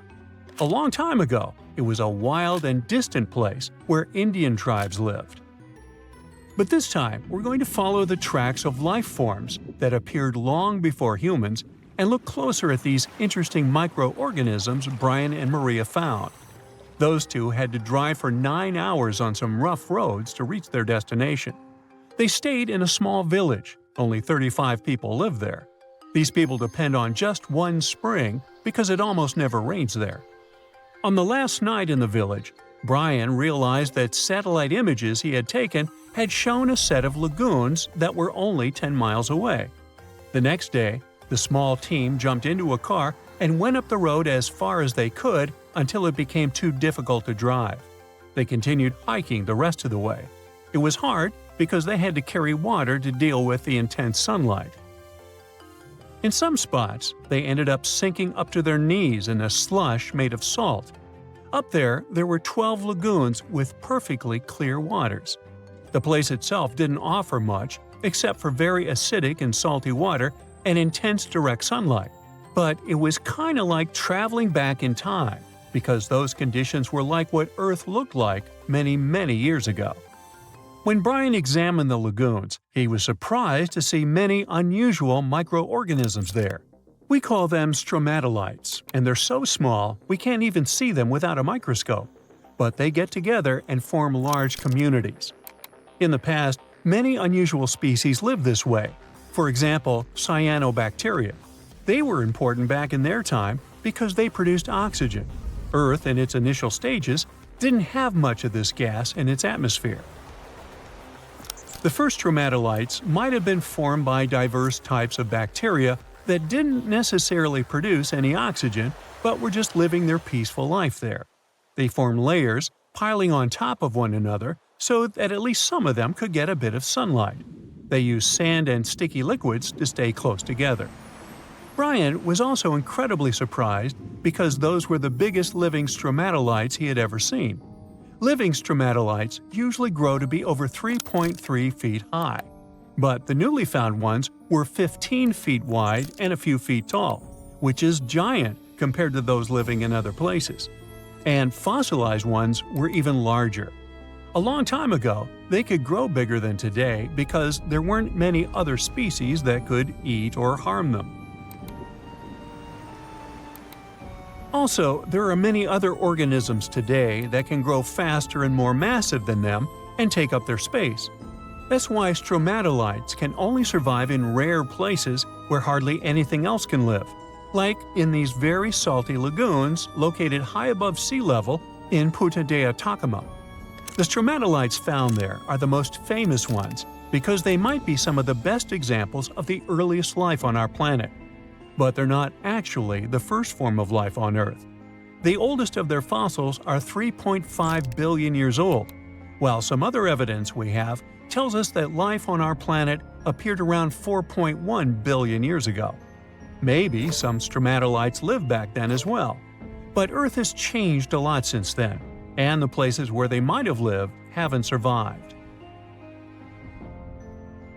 Now, all this may not seem like a lot at first glance, because no one has found an exotic and weird beast our world has never seen.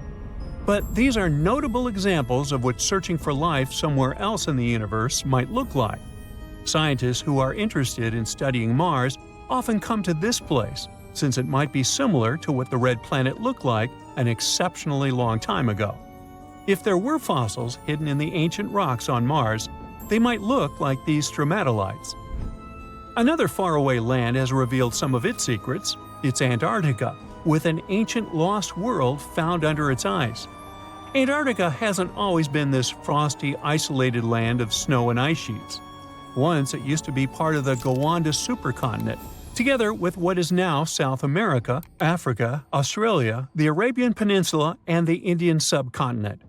But at some point, it split off and went to build a life on its own. It formed as other landmasses started to move away, which created its coastline. But Antarctica was different in many other ways back then too. It used to be a land covered in magnificent forests and rivers full of life. Scientists use radar and satellites to explore a mysterious world hidden under the ice there. This ancient land, which is close to the Indian Ocean, is as big as the U.S. state of Maryland or Belgium. It's more than 14 million years old. Some studies say that this area formed over 34 million years ago, which was way before Antarctica got into its deep freeze.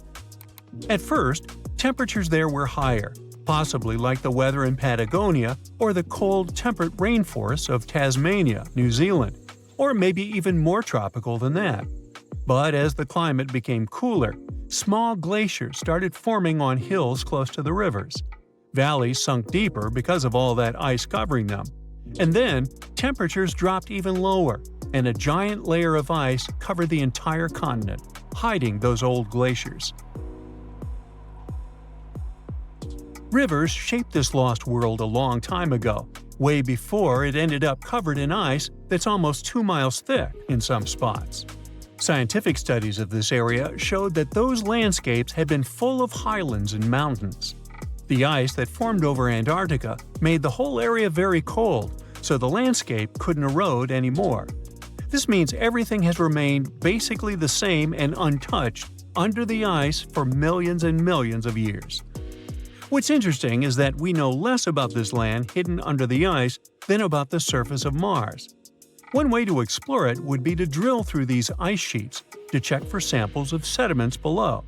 They could tell us more about the ancient flora and fauna frozen underneath. It's not a new method. A similar method was used to collect 2-million-year-old samples in Greenland. Australia has a secret world too. Ancient organisms were found hidden in rocks in the northern parts of the continent that are about 1.6 billion years old. These microscopic things are part of a family called eukaryotes. The members of this family that exist today include plants, fungi, animals, and even those tiny organisms with just one cell, such as amoeba. All living things with nuclei in their cells, including us, can trace their family tree back to one of the oldest members of this family. That one is called the last eukaryotic common ancestor, and it lived more than 1.2 billion years ago. Those ancient organisms were more complex and bigger than bacteria. Maybe they were the first predators on Earth, hunting bacteria. In February 1961, 3 adventurous rock lovers were searching for geodes near Olancha, California. They took one of their findings home and studied it because it looked pretty unusual. They managed to cut through the matrix and discovered something unexpected inside. Instead of the usual mineral formations, it had a cylindrical object resembling porcelain inside. There was a metal shaft at its center, and around it, a hexagonal sheath made of copper and some unidentified substance. Its discoverers were hoping they had found an example of some unknown technology from 500,000 years ago. It could be proof that there was a hyper-advanced ancient civilization like Atlantis, or that time travel was real. Maybe someone came all the way from the future and accidentally dropped the item. Or maybe some intelligent extraterrestrial beings brought it when visiting Earth. If any of these theories were true, it would mean that scientists have to completely rewrite all human history as we know it. But not everyone shared the excitement, and truth seekers and alternative archaeology circles were trying to solve the mystery of the so-called Koso artifact until the late 90s with theories and debates. Then a group of skeptics took images and x-rays of the discovery and showed them to spark plug collectors.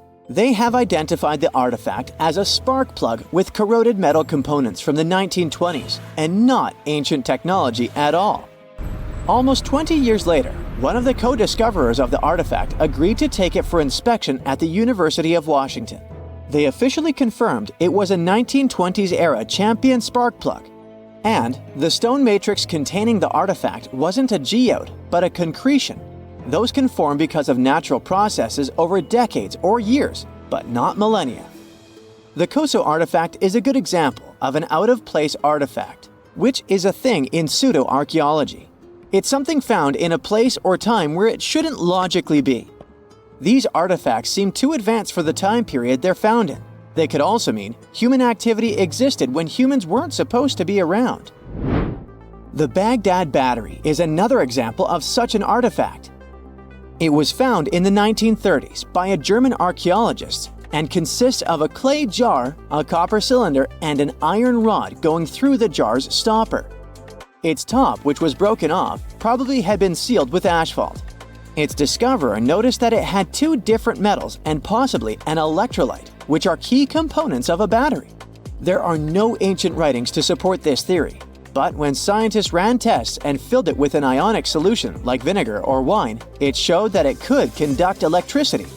If it really was a battery from 2,000 years ago, it might have been used in ancient medical practices, or even embedded in statues to make it look like they were buzzing to impress people. Kionich, who found it, believed it was used for electroplating, a process for coating metals. Even if it was used as a battery, the Baghdad artifact could only produce a small amount of energy, around 1 volt of electricity. So, some people believe it was used as a storage container for sacred scrolls. Back in the 1930s, a couple stumbled upon something strange while walking along Red Creek in London, Texas. It was a piece of wood sticking out of what looked like an ancient rock formation. Around a decade later, their son, who was really curious to find out its secret, decided to crack open the rock and found a surprisingly modern hammer inside. This discovery caught the attention of Carl Baugh, a young Earth creationist who claimed the rock surrounding the hammer dated back to the Cretaceous period. He saw it as evidence against evolutionary theory. After some investigation, scientists proved that the rock was not as ancient as it seemed. Geological processes have just encased the modern hammer over time, so it wasn't evidence of humans coexisting with dinosaurs like the Flintstones, as some hoped. It was just a case of a miner dropping his hammer centuries ago and nature doing its thing. A Chinese archaeologist supposedly stumbled upon some caves that seemed to serve as a burial ground for small beings with big, oval heads. Alongside these remains, there was rock art depicting figures with round helmets, the sun, the moon, the earth, and stars connected by groups of pea-sized dots. They also found over 700 mysterious stone discs etched with spiral grooves. Things got even weirder when these discs were sent to a Chinese professor who claimed the grooves were actually written characters. According to his translation, the discs told the tale of Dropa visitors from another planet who had crashed their spaceship on Earth about 12,000 years ago and had tried to live among us until they were hunted down by locals. But there's no concrete evidence that any of this actually happened. The story was first published back in the 1960s in a couple of articles, but it all seemed a bit fishy. None of the people involved, the archaeologist, the professor, or even the university they supposedly worked at, seemed to have left any trace in the records. And while there is a group in Tibet called the Dropka, they're fully human, not extraterrestrial visitors, and there's no solid proof that the Dropa stones exist at all. In a remote part of China, there are some bizarre pipe-like formations known as the Beigan pipes. A local explorer found them back in 1996, protruding from Mount Beigan and along the shores of Tosan Lake nearby. Some people thought they were the work of ancient guests from other planets. When samples of the pipe material were tested, they contained mostly common minerals, but there was a mysterious 8% of unknown stuff. Special testing revealed that these pipes had been there before humans. Chinese geologists later visited the site and suggested that these pipes were formed naturally over time. It could be sediment piling up in the fissures in the earth, or even fossilized tree roots from the area's lush past, but it's not certain. There's a mysterious terracotta head in Mexico with a hard-to-pronounce name, discovered back in the 1930s during a burial excavation. This head looked a lot like fancy Roman statues, so it wasn't clear what it was doing in Mexico. For some reason, the discoverer kept it secret for several decades. The head was found in a pyramid with 3 floors about 40 miles from Mexico City, alongside gold, copper, and pottery. Some argue that if this head really is many centuries old, it could mean the Romans or some other civilization had made it to Mesoamerica before Columbus did. There are also drift voyage theories mentioning a shipwreck after which some artifacts and survivors made it ashore. Some suggest that this figurine head was a little souvenir brought over by the Vikings. But there's no solid archaeological proof of the Vikings meeting the folks in Mesoamerica. There are some artifacts floating around, but none of them have been stamped as undeniable evidence of pre-Columbian contact. So the mystery of how this head ended up where it did remains unsolved. While digging a trench along a river in Romania, workers found a wedge, which is now famous as the aluminum wedge of Ajud, or the object of Ajud. Right next to it, there were some mastodon bones. Those distant relatives of elephants lived 11,000 years ago, so the wedge is probably of the same age. The cool part is that it's made of aluminum, a metal not even discovered until the 1800s. This material requires serious heat to produce. The wedge is also covered in a thick layer of oxide that's been sitting there for hundreds of years. Some folks believe this wedge must have crash-landed here on a spacecraft from some other planet. Some scientists think it's all a hoax, and others suppose it might be a human-made object with an unknown purpose. Imagine discovering an ancient city without leaving the comfort of your home. In 1963, a man in the Nevşehir province of Turkey did exactly that. He was renovating his house. He knocked down a wall in his basement and found a mysterious room. He continued digging and saw a tunnel. This is how Derinkuyu underground city was found. Derinkuyu is one of the deepest multi-level underground settlements of Cappadocia and in all of Turkey. This engineering masterpiece has 8 levels. The inhabitants living on those floors had access to cellars, storage areas, chapels, a school, a study room, and other structures. All floors are connected by an extensive network of tunnels. It's believed that the underground city was built as a shelter. You can't see the construction from the outside. Its depth is approximately 279 feet. The complex was large enough to shelter about 20,000 people, plus their livestock and food supplies. There's also a 180-foot ventilation shaft. People used it both for ventilation and as a well. The well supplied water both to the villagers living on the surface and to those hiding in the underground city. Interestingly, those living on the bottom levels were able to cut off the water supply for the upper and ground levels. This kept the water safe from potential poisoning. The place was designed for protection. The tunnels could be blocked from the inside with huge round rolling stone doors. The passageways were extremely narrow. Potential invaders had to enter the tunnels one at a time. Seems like they thought of everything in the 7th century BCE. Archaeologists believed the Phrygians were the ones who first built the levels. After them, the structure was used and enhanced in Roman times. This was when the chapels were added. The golden time of Derinkuyu, however, was during the Byzantine era. But how did these people manage to create such tunnels? Well, the rock they carved them into wasn't usual. It was soft volcanic rock. It appeared due to a geological process that began millions of years ago. Volcanic eruptions covered the area in thick ash. It then solidified into this soft rock. When the natural forces of wind and water eroded softer parts, only hard elements remained. Fun fact, fairy chimneys are also made of intricately shaped volcanic soft rock, but they formed naturally without any human intervention. I'm still in Turkey, but this time, my destination is Çanakkale, where a myth came to life. For 3,000 years, people believed that Homer's Iliad was fiction and that Troy never existed. In 1863, everything changed. Expatriate Frank Calvert discovered ancient ruins in western Turkey. He was convinced they belonged to the ancient city of Troy. Heinrich Schliemann examined this area in 1868. That's when Troy saw sunlight again after all those centuries. Troy has complex layers.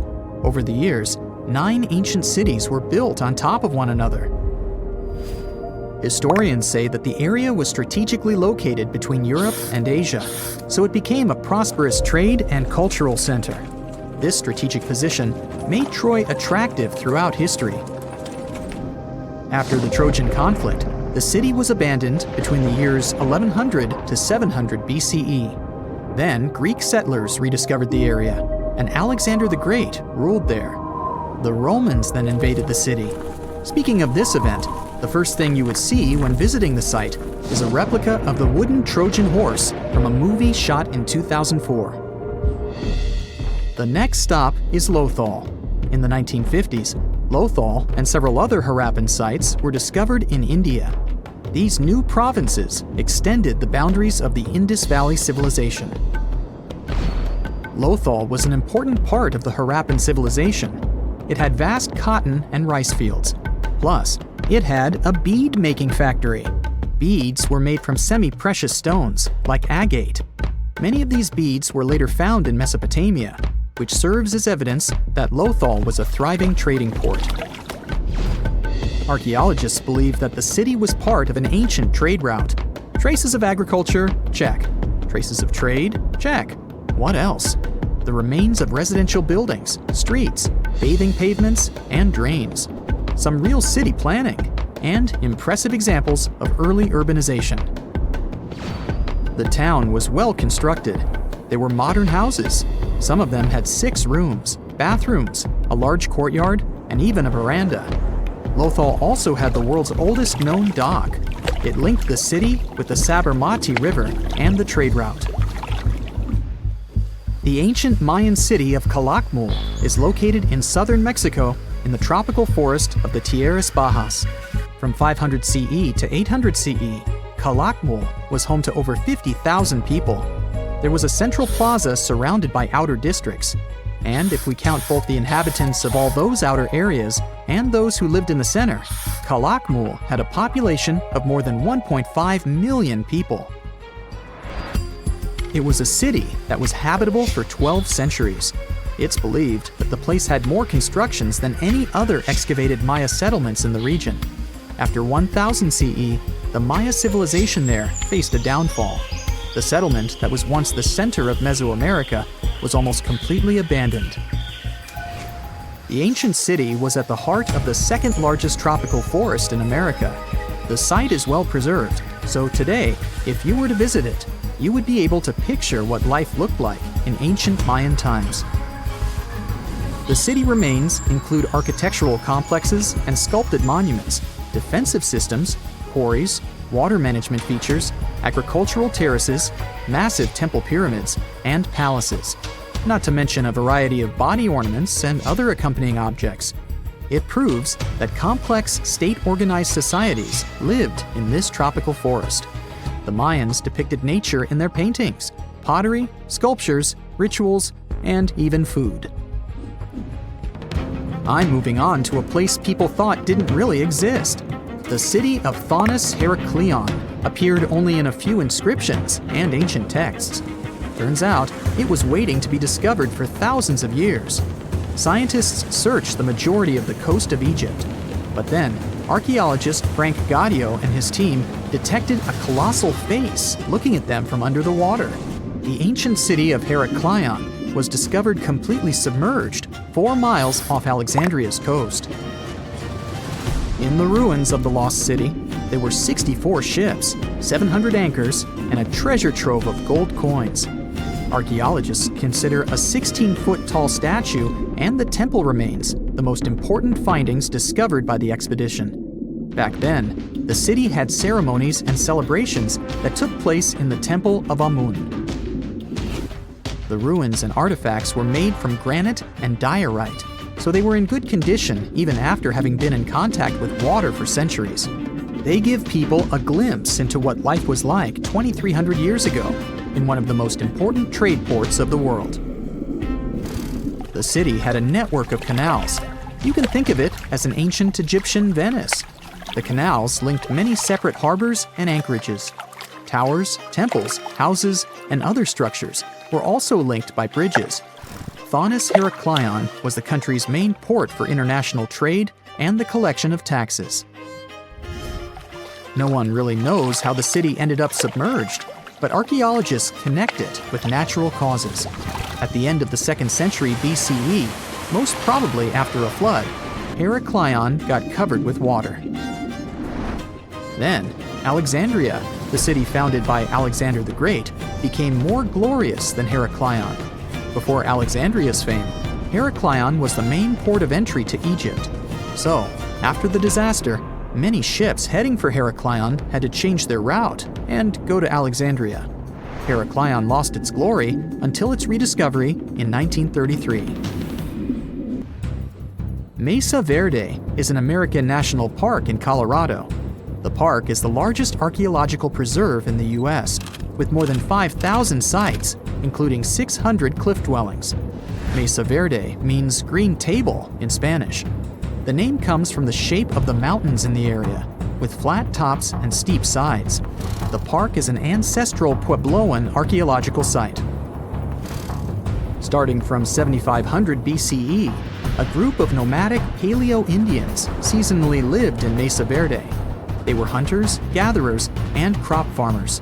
They built the first pueblos in the region. By the end of the 12th century, the Mesa Verdeans began constructing massive cliff dwellings, which are now the best-known structures in the park. It's 1898, and you're taking part in excavations in Saqqara. This place, not far away from Cairo, is full of ancient tombs and pyramids. You're in your Indiana Jones mood and hope to find something really phenomenal to become famous. Gold, manuscripts, treasure maps, mummies of famous pharaohs. Wait, a wooden bird? You're really disappointed as it looks like a regular toy. An old one, but still. Little do you know that years later, someone would propose that your bird was actually an ancient monoplane. So the artifact, nicknamed the Saqqara bird, is made of a sycamore tree. The birdie has a wingspan of just 7 inches and weighs around 40 grams. A perfect original souvenir from Egypt, I would say. It's over 2,000 years old and looks pretty plain, without any carvings of feathers or other intricate ornaments. It has a beak and eyes, though, which makes our find look like a hawk, the emblem of the deity Horus. Its tail is rather unusual as it's squared, looks weirdly upright, and it seems like the sunken part of it was the place for a now missing piece. Humans love solving a good mystery, so there have been several attempts to explain the use of the birdie. First, quite simply, is that it was a ceremonial object. The second idea is that it was a toy for a child from some well-off family. It could have been some sort of boomerang, which was a popular concept in ancient Egypt. Then there was a theory that the bird had been used as a weather vane. But this one has been debunked as the figure doesn't have any holes or markings, except for the one made at the museum in Cairo to fix the exhibit on a stick. So there was no way to hang it in the past. Almost a century after the bird was found, Egyptologist Dr. Khalil Masiha proposed a new theory that it could have been a model of a monoplane. He believed the bird was missing a horizontal tailplane. Otherwise, it had its wings set at a right angle, similar to that of modern planes. It could have worked to generate the aerodynamic lift necessary for flights. Dr. Masiha also claimed that it was common at that time to place miniature models of technological inventions in tombs. So, did the ancient Egyptians really invent the plane in 200 BCE? That would make the Wright brothers, who are considered the inventors of aviation, really upset. They made one of their first flights only in 1903. There's just one way to know for sure, and that is to test the model. But you know, the ancient museum in Cairo would unlikely let one of their cherished exhibits fly around like a toy. That's why glider designer Martin Gregory built a similar model, this time of balsa wood, and concluded that even with the missing tailplane, the plane wasn't much of a flyer. Case solved? Not really. This didn't sound convincing enough to the History Channel, so they invited an aerodynamics expert to build another replica of the bird. He tested it in weather conditions similar to those in Egypt and was impressed with the little plane's abilities. So, if they did invent the prototype of a plane back in the times of pharaohs, it would be a good example of an oupart. That's an out-of-place artifact, an object that's way ahead of its time in terms of technology or history. And the Saqqara bird isn't the only example of such a revolutionary concept. In 1901, a group of divers retrieved the Antikythera mechanism from an underwater shipwreck near the Greek island of Antikythera. It's been dubbed the world's first analog computer, and it's currently dated around 100 BCE. The bronze mechanism could tell the position of the sun, moon, planets, and stars, as well as the lunar phase, the dates of upcoming solar eclipses, and even the speed at which the moon moves through the sky. No one's sure who used it and how or where it was made. But it's obvious that it's extremely precise and way too advanced for its time. The first flushing toilets in the world were invented in the middle of the 20th century. Just kidding. The ancient Minoans on the Mediterranean island of Crete and the Indus Valley civilization both came up with this brilliant invention at the same time, around 4,000 years ago. The plumbing and sanitation were so well done that no one managed to design anything better until 2,000 years later. One ancient Minoan lavatory was discovered at the Palace of Knossos. It looks like it had a wooden seat set over a tunnel that directed water from a rooftop reservoir to an underground sewer. Other varieties got water from jugs. Only the super rich people could afford all this glory. So if you wanted to shop for real estate back then, the flushing toilet would be a telltale sign you were in the rich neighborhood. Automated doors became a cool, seemingly new invention back in 1931. But the technology behind them is actually much older. Think the 1st century CE old. Mathematician and engineer Heron of Alexandria came up with a hydraulic system to open and close temple doors. To bring it into action, you need to light a fire to produce heat. There was a brass pot under the fire, half filled with water. The inventor connected the brass pot to containers that acted as weights. When the fire was burning, the water moved into the containers. They went down and pulled the ropes. It was nothing like a supermarket door that opens in front of you before you even have time to think. Heron's door took hours to open, and there was no way to stop the process. That's why they only opened the doors once a day before people entered the temple, to add some mysticism at the temple during ceremonies. Spooky. Looks like the first ever battery was invented in Baghdad around 2,000 years ago. A German archaeologist found this oval-shaped clay jar in 1938. Scientists are still not sure what purpose it served and who exactly invented it. There is a theory that it was used for electroplating objects with precious metals. When they filled it with a weak acid like vinegar, the battery produced around 1 volt of electricity. Another theory says it was a vessel for sacred scrolls. Would you like to buy contact lenses designed by Leonardo da Vinci himself? In 1508, he invented a glass lens with a funnel on one side. You were supposed to wear it with water inside to improve your vision. Sounds a bit uncomfortable, doesn't it?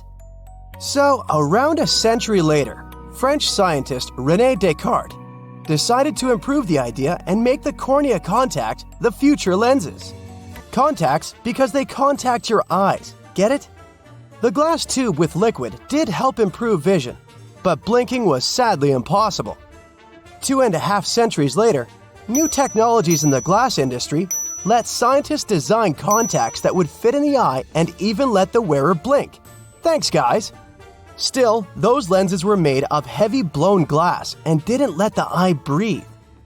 About 50 years later, contacts became plastic, lightweight, unbreakable, and scratch-resistant, but still covering the entire eye. And then, in 1948, an English optical technician accidentally sanded down a plastic lens and figured out they'd still be in place even if they covered only the cornea. Imagine you're living in 19th century London and need to send a message to New York. It would have taken about 10 days to get there by ship. So when delivery time went from days to hours in 1858, it was a true sensation. The first message was sent by Queen Victoria herself. It was all made possible thanks to the transatlantic telegraph cable, running under the ocean. Sadly, the new cool invention only lasted a few weeks. It took years to bring it back to life. A piece of whale rib has recently been found in a North Carolina mine. Not a big deal, some might think. Hey, why can't a whale be a miner, right? But this fragment offers scientists a unique glimpse at the interactions between prehistoric sharks and whales from around 3 to 4 million years ago. The thing is, 3 tooth marks embellish the rib. That means that the whale was once badly bitten by an animal with a super powerful jaw. Judging by the spacing between the tooth marks, and it reaches almost 2.5 inches. This animal could be a mega-toothed shark. I'm talking about the megalodon. Or it could be a different shark species which was around at that time. The curvature of the shark's jaw shows that the animal was relatively small, between 13 and 20 feet long. Yeah, small. As for the whale, it seems to be the ancestor of a great blue or humpback whale. Researchers are amazed. You don't usually expect to find evidence of animal interaction and behavior preserved in the fossil record. After examining the sample carefully, they concluded that the shark must have gone away with a mouthful, but the whale had survived because most of the fossil fragment is covered with what is known as woven bone. It quickly forms in response to localized infection. Such bone isn't particularly strong, and later the body remodels it into compact bone tissue. But it takes time. The presence of this bone means that the healing was incomplete and the whale passed away 2 to 6 weeks after the unfortunate encounter. On the other hand, its demise could have been unrelated to the infection and injury. Only a handful of fossils show such kinds of interactions between ancient animals. You can often find bite marks on fossils indicating where the animal passed away and its carcass was scavenged. But this fossil is one of a few examples that not only show a wound inflicted by another animal, but also demonstrate that the prey survived. All fossils are exciting for paleontologists. Yes, they need to get out more. But some might look terrifying to regular people. For example, look at this picture of tentacle arms and octagonal-shaped heads. When it first appeared in mass media, internet users claimed that it was some ancient organism that had come from space. Others thought the story was fake, but in fact, both the picture and the fossil are real.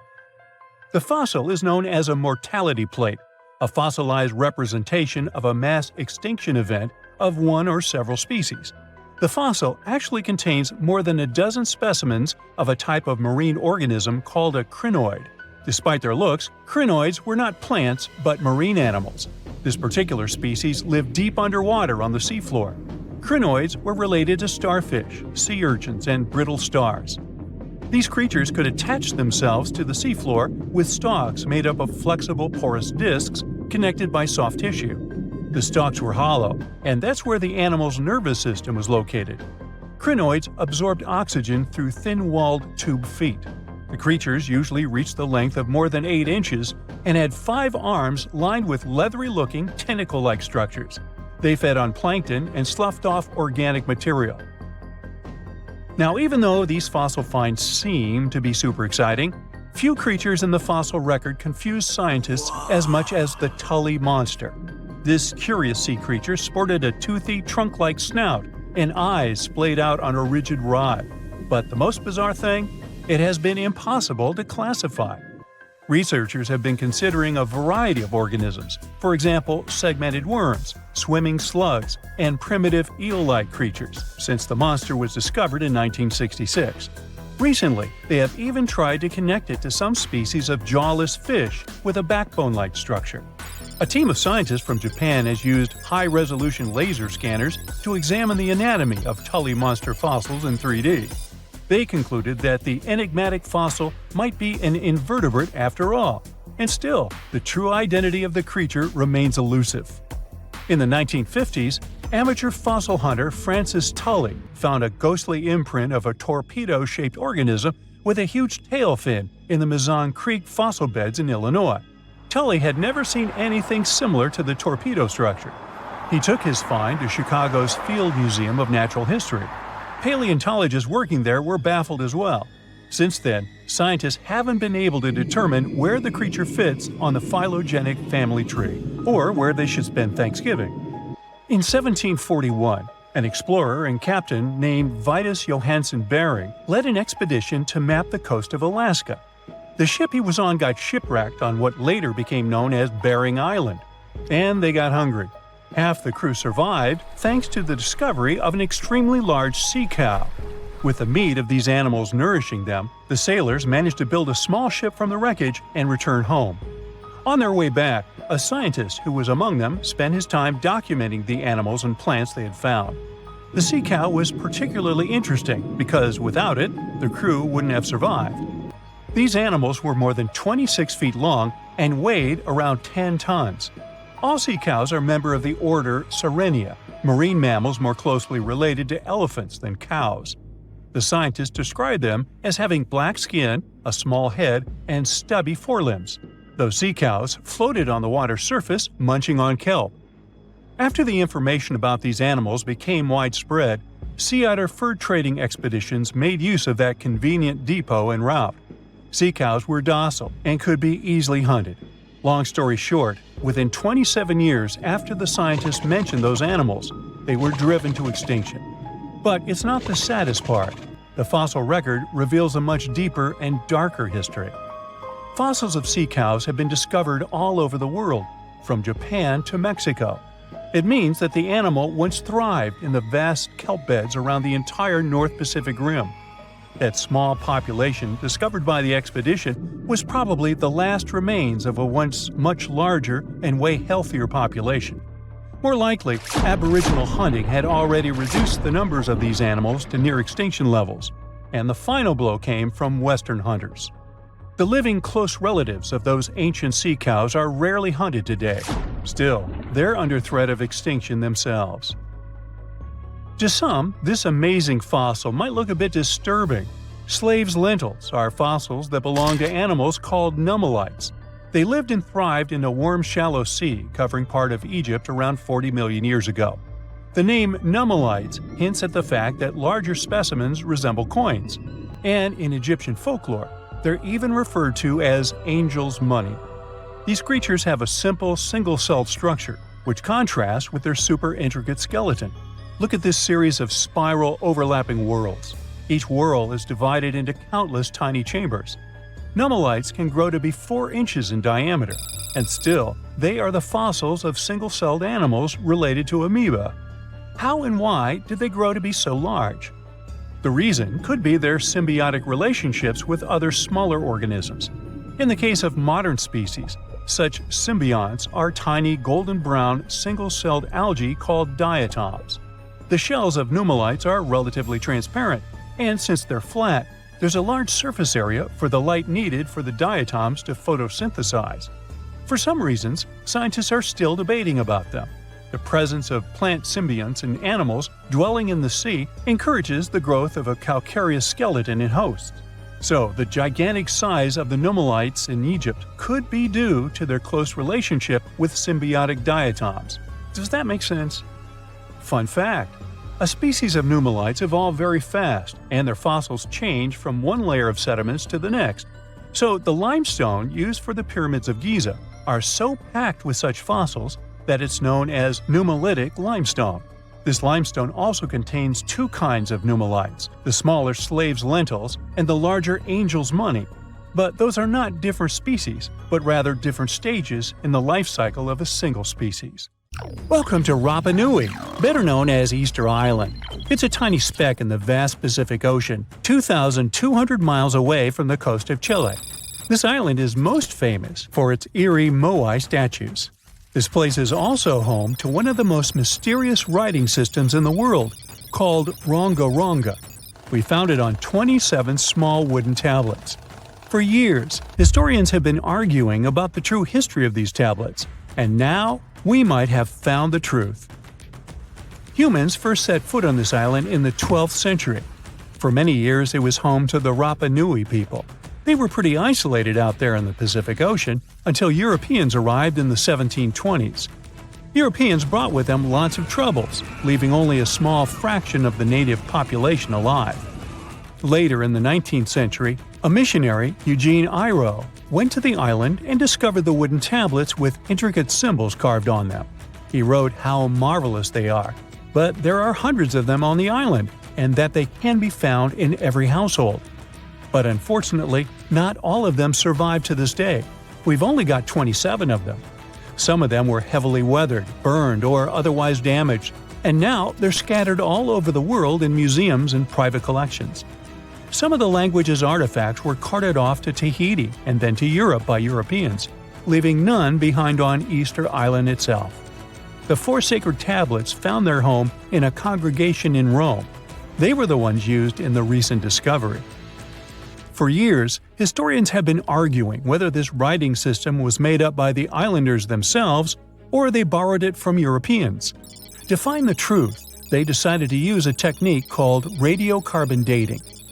All organic materials, like wood, charcoal, and so on, contain a tiny amount of a radioactive form of carbon called carbon-14. When life comes to an end, things stop taking in carbon-14, and the amount they had starts to decay over time. By measuring how much carbon-14 is left in a sample, we can assume how old this sample is. This is how we learn the age of many fossils and artifacts.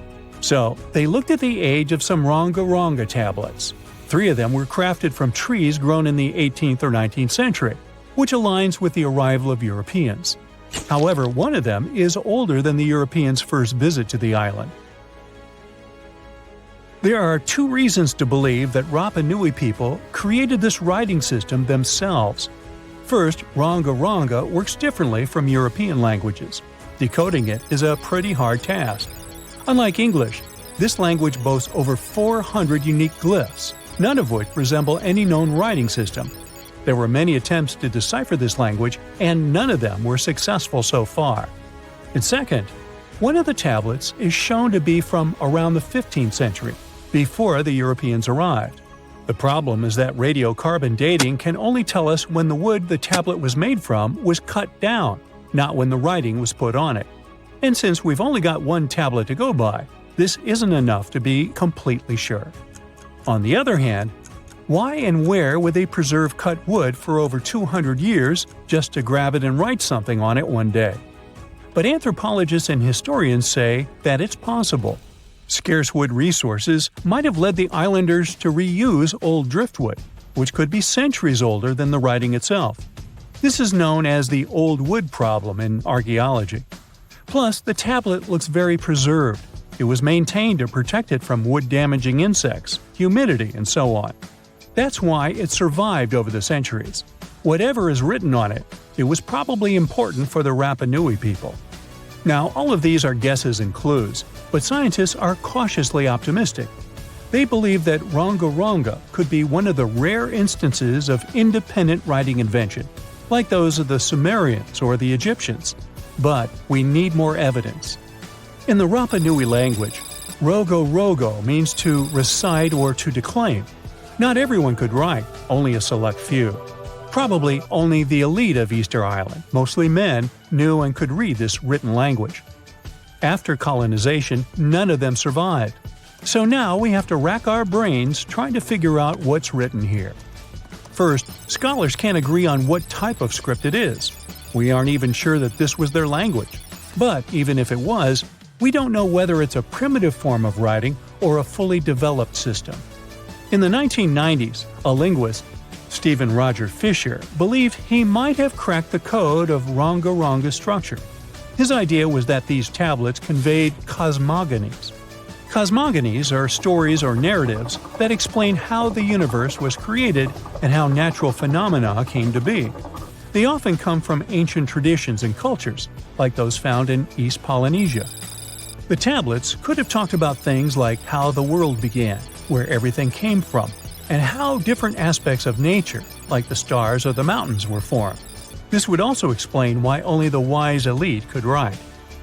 Fisher thought that Ronga-Ronga is a mix of logographic and semasiographic systems, which means that some symbols represent spoken words, while others represent ideas or concepts. But deciphering them would be very hard because it requires extensive memory and knowing context, because the symbols are more like hints than complete expressions. However, other language experts disagreed with his ideas, saying there were problems with how he put together his theory. Unfortunately, Fisher couldn't prove this hypothesis. Maybe these are just drawings. If we look at the tablets, there are some things that look recognizable: people, animals, plants, and geometric shapes. There are some birds. One of them looks like a frigate bird, which Rapa Nui people associate with the deity Maki Maki. There are also fish, centipedes, and so on, or at least these glyphs look like them. Could it be just art or a form of decoration? Maybe, but there are some problems. The glyphs show a high degree of complexity and structure. They also keep the same style. For example, there are several symbols that show something human-like with a raised hand. The only difference is different heads. As if it wasn't complicated enough, this unique writing style also uses a system known as reverse boustrophodon. This means that each alternate line is flipped upside down, resembling nothing seen elsewhere. We don't know why they would turn the tablet upside down after each line. But all this shows that they had some sort of system and organization behind these symbols. Plus, it seems like they use these tablets every day for some practical purpose. But there's some hope for the future. New technology, like AI and other computer programs, might help us understand lost languages. We already started creating algorithms that could help us solve other mysteries, like the Voynich manuscript. Academics even organized the Vesuvius Challenge, a machine learning competition that, in 2023, cracked the riddle of the ancient Herculaneum scrolls. The scrolls were buried under volcanic mud after the catastrophic eruption of Mount Vesuvius in 79 AD. In real life, the scrolls are very fragile, so deciphering them would be a very hard task. But with digital scanning and machine learning, it's much easier. They have a rich history. They most likely belong to the personal library of an Epicurean philosopher named Philodemus. These scrolls contain very important insights into Greek philosophy and Latin literature. If we decipher more of them, we'll learn more about the rich history of the Roman Empire.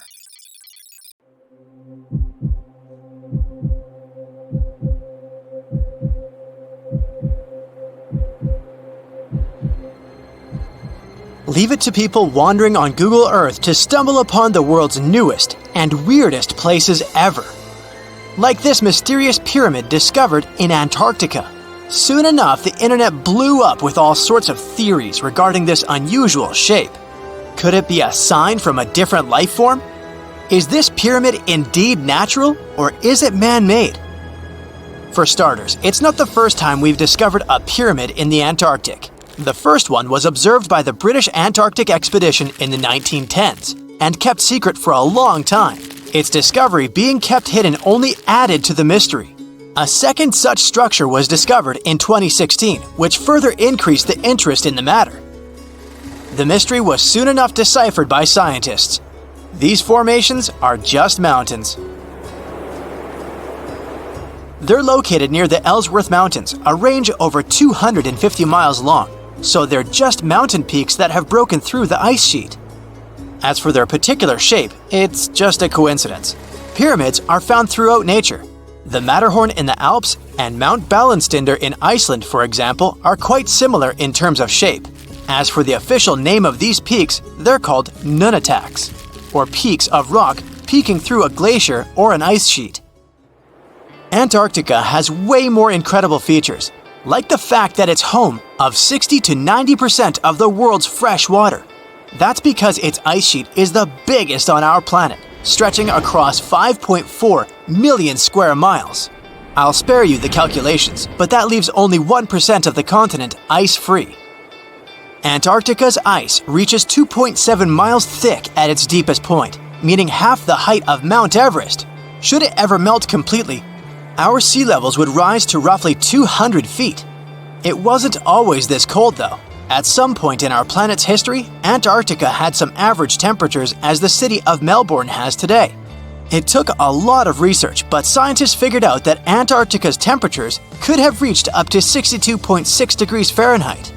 Sure, that was 40 to 50 million years ago, but if you think about it, it was at the same time when dinosaurs roamed our Earth.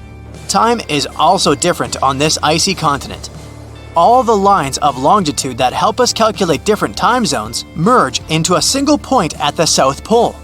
Here, there are 6 months of daylight in the summer, followed by 6 months of complete darkness during the colder season. So, scientists working here stay, on average, in the same time zone they've come from.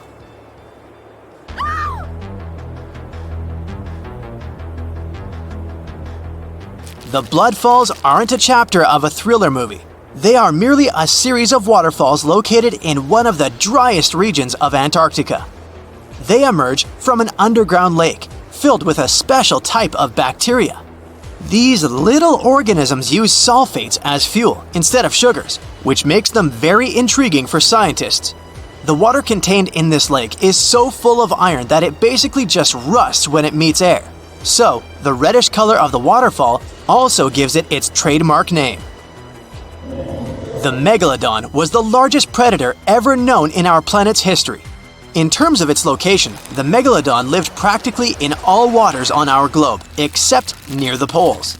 The reason why there are no megalodon teeth found in Antarctica is probably because the gigantic creature was adapted to only warm tropical and subtropical waters. If you plan to visit Antarctica by boat someday, just know you might not get there on a non-metallic boat. The hull of your transportation device must be made of either steel or aluminum to withstand the harsh weather conditions here.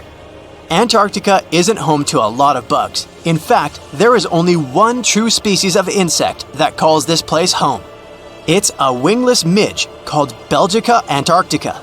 This fly is so tiny that it only reaches 0.08 to 0.23 inches long, but it's still the Antarctic's largest terrestrial animal. A lot of Antarctic fish also come with an antifreeze substance in their blood. They don't necessarily need it for protection against the cold temperature, but mostly against touching ice. These antifreezes are made up of large glycoprotein molecules. They surround any small ice crystals that may form, making sure they don't spread through the animal's tissues, which could cause a lot of damage. They also create a sort of small pillow blocking the sharp ice crystals, so they're less likely to cause any pain. It also doesn't rain a lot here on this icy continent, but one amazing meteorological quirk of Antarctica is that it's full of diamond dust. This dust is basically small ice crystals that pop out of humid air close to the Earth's surface. Think of it like an icy fog. As they flow through the air and get touched by sunlight, they begin to sparkle, making visitors here feel like they're surrounded by diamonds. It's probably the last place you'd want to go into labor, but in 1978, the first person was born here ever. Emil Marco Palma was its name, and ever since, 10 other people have been born here in Antarctica. There's a lake on this icy continent that is so full of salt, it makes it impossible for it to freeze over, even if temperatures can go as low as 5 degrees Fahrenheit. That's because pure water freezes at 32 degrees Fahrenheit. Water that has salt in it, or any other substance for that matter, will freeze, but at a way lower temperature. That lower temperature is adjustable depending on the substance itself and the amount that has been placed into the water. Antarctica was the last official continent to be discovered. It remained completely unseen until the 1820s. But it took another 20 years to confirm it was actually a continent and not just a group of icy islands. Just because it's really cold here doesn't mean you can't go on a date here. One December night, an American scientist that was posted in Antarctica logged into a dating app simply out of curiosity. He was certain no other profiles would show up, but to his surprise, he found someone soon enough. Another researcher who was stationed just 45 minutes away, by helicopter of course. They eventually got together and went on the first date in Antarctica ever recorded. Apart from ice, this continent has something else way more abundantly than any other piece of land on Earth: meteorites. If we look at the research done by scientists, meteorites have equal chances of reaching any place on our planet. However, once they go through our atmosphere, the situation is a bit more complex. That's because different climates on our planet, like the humid ones found near the jungle, have a lot of moisture and oxygen, which will corrode most meteorites. The climate in Antarctica is really dry, so the possibility of meteorites corroding is little to none. More so, it's way easier to spot these rocks on the icy white surface of this area than in any other place on Earth. If you're not scared of the cold, you'll surely freak out when you hear about the winds here. That's because Antarctica is for the most part the windiest place on Earth. Wind speeds have been reported here to reach even 200 miles per hour. Ever since Plato wrote about the allegory of Atlantis, humanity has been fascinated with the possibility of the discovery of a thriving underwater civilization. Fancy joining me on a trip to a few historic underwater sites? Let's see what we can find out about ancient civilizations. The first one on our list is what is being called the underwater Stonehenge. Scientists have recently discovered a mysterious pile of cairns that stretch for miles under the shimmering waters of Lake Constance at the borders of Switzerland, Germany, and Austria. Archaeologists began to explore the site back in 2015, and they haven't been able to understand yet what it was actually used for. What they do know is that there is a 12-mile line of 170 human-made stone cairns under Lake Constance. Scientists say this was most likely the result of a combined work of several villages. The cairn site was probably used for some collective purpose. The formations are huge. Some of them are several dozen feet wide. The most amazing discovery so far is that the site dates back to around 5,500 years ago. Now, what were we humans doing back then? We were living in the prime years of the so-called Stone Age. We were beginning to make artifacts from stone and use them to hunt and eat. Can you imagine what a knife and fork might have looked like back in those days?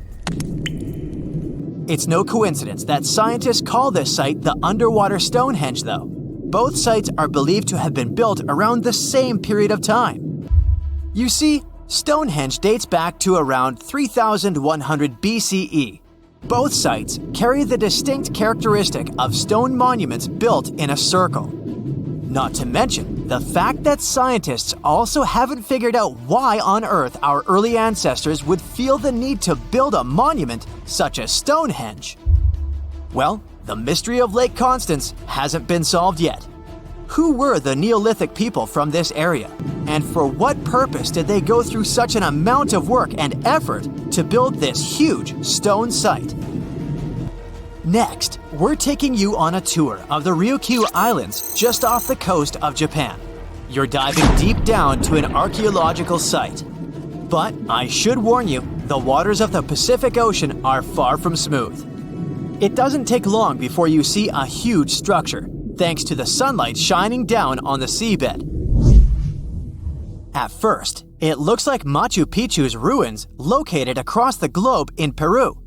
As you approach the site, you slowly figure out its forms. A pyramid-shaped structure, arches, staircases. It's something that could have easily been a palace or a castle.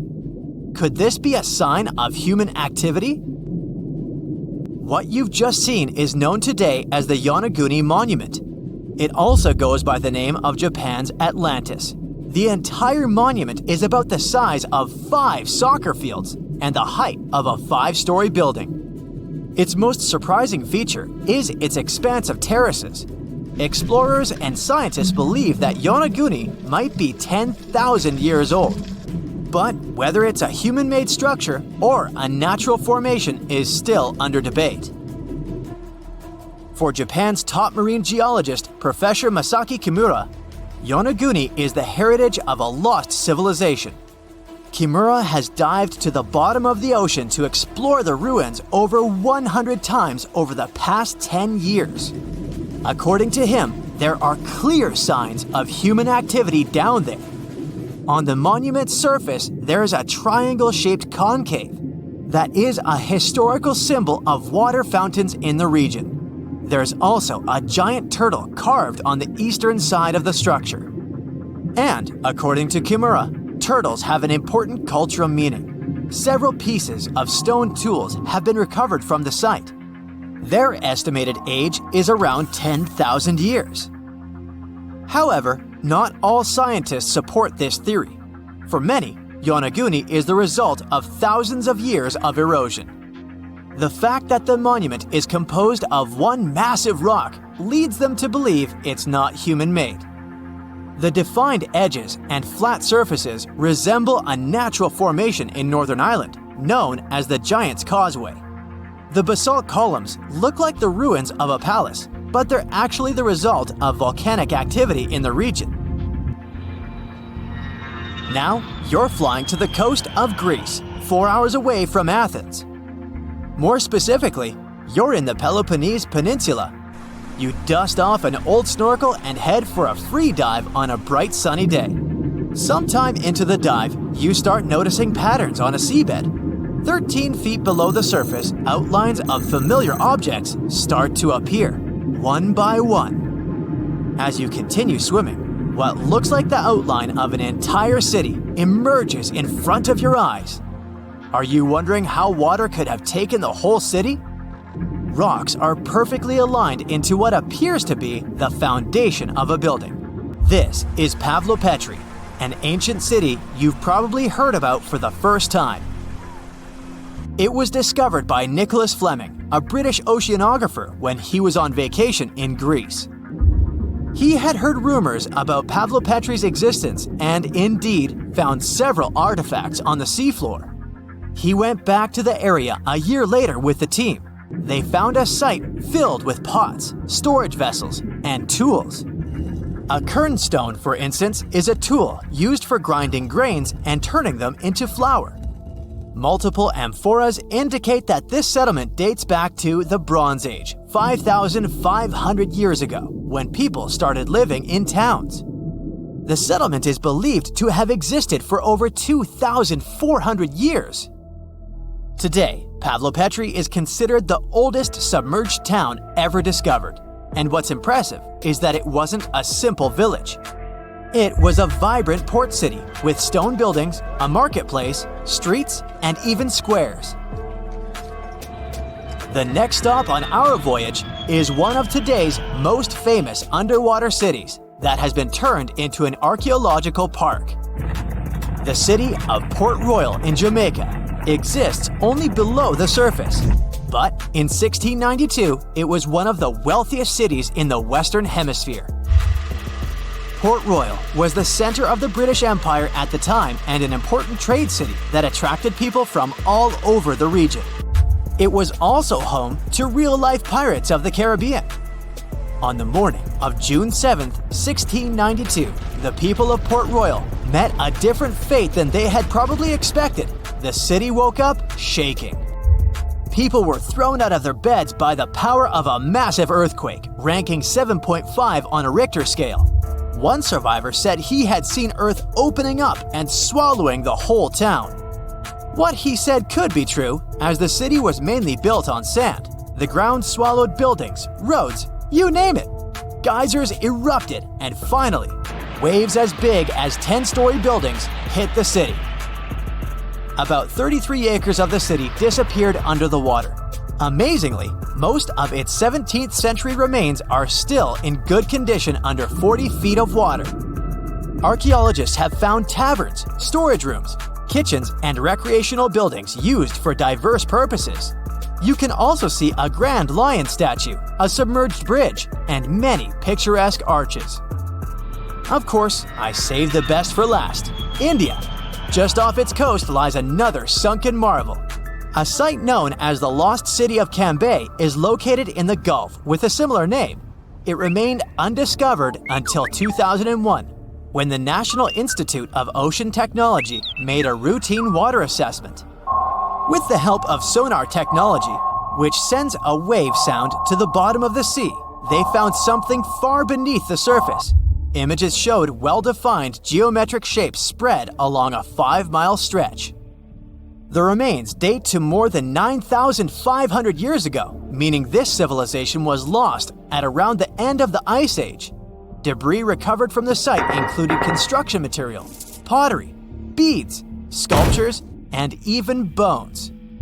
Scientists argue whether these artifacts are indeed from the site, but if they truly are, then the lost city of Cambay might be the oldest civilization in the world. You're entering the territory of an amazing but abandoned wildlife park. The animal cages are overgrown with grass. Small houses have been left for a long time, and cobwebs and mold are everywhere. You walk into a dark building and see a green glow ahead. You approach and realize it's a large water tank. There's old green water in it, but you're attracted by the silhouette of a huge fish inside. You've just found a great white shark. Its body is in a formaldehyde solution, keeping it almost perfectly preserved. In 2012, Wildlife Wonderland in Australia ceased its operations.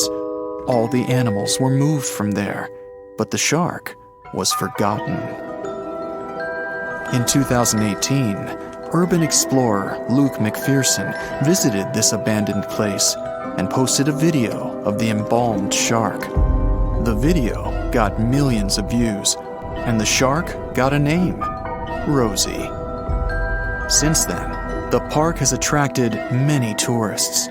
Unfortunately, vandals were among them. The fish tank was damaged and graffiti was painted on it. People demanded to save the unusual find, and a few months later, when the shark tank was almost destroyed, it was moved to another working exhibition center.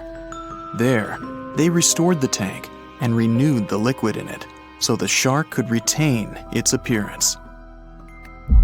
The next abandoned place is much scarier. Probably because of this, it attracts lots of visitors. We're in the Czech Republic, in the small village of Lukova. It's very beautiful here, with small houses, cozy streets, and rich nature. Among the trees, you suddenly notice the silhouette of an old chapel. Before you go inside, you realize it's completely abandoned.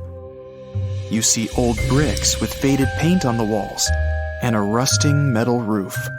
It looks a little creepy. You make a step inside.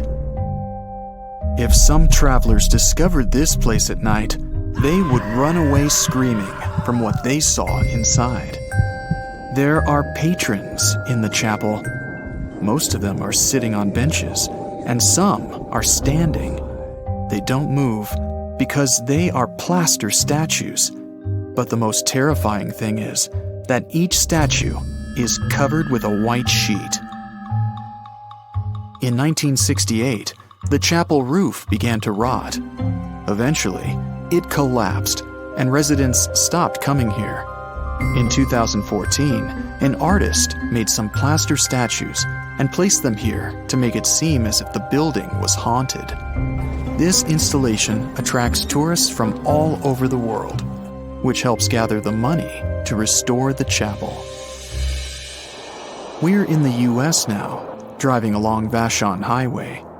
There's a dense forest on both sides of the road. You get to the bus stop and get out of the car. To see the strange find you've heard about, you need to go into the forest. You wade through bushes, mud, trees, and there you are. At first, you see nothing special, but then you look up. There's a rusty red bicycle, literally inside a tree. It's become a part of the forest. The wheels and handlebars stick out, and everything else is inside the trunk. It turns out that in 1954, a local boy was given a bicycle, but he was not very happy with his gift. The tires were very thin and hard, and the handlebar looked like it came from a child's tricycle. One day, this boy was playing in the woods with his friends, and only he had a bicycle. When everyone started to go home, the boy just left the bike by the tree. The tree continued to grow, and the bike became part of it. Let's leave cold, dark places and come right to the center of the Southern California desert. The sun is very hot, and there's no one around. Only sand, dry brush, and mountains are in the distance. A couple of hours have passed. You're thirsty. The sun burns your skin, and suddenly you see water. Or is it a mirage?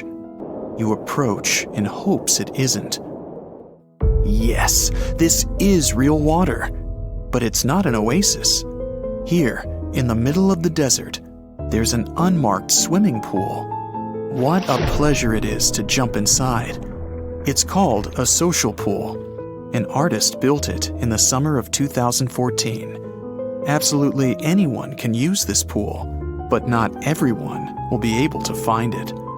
Unfortunately, there's only a carcass left of it today. Abandoned places don't just hold creepy and weird things. Some finds can make the person who found them rich. We're going to the Pigalle Red Light District in Paris. This is a residential area, and nothing looks abandoned. You go into one of these houses.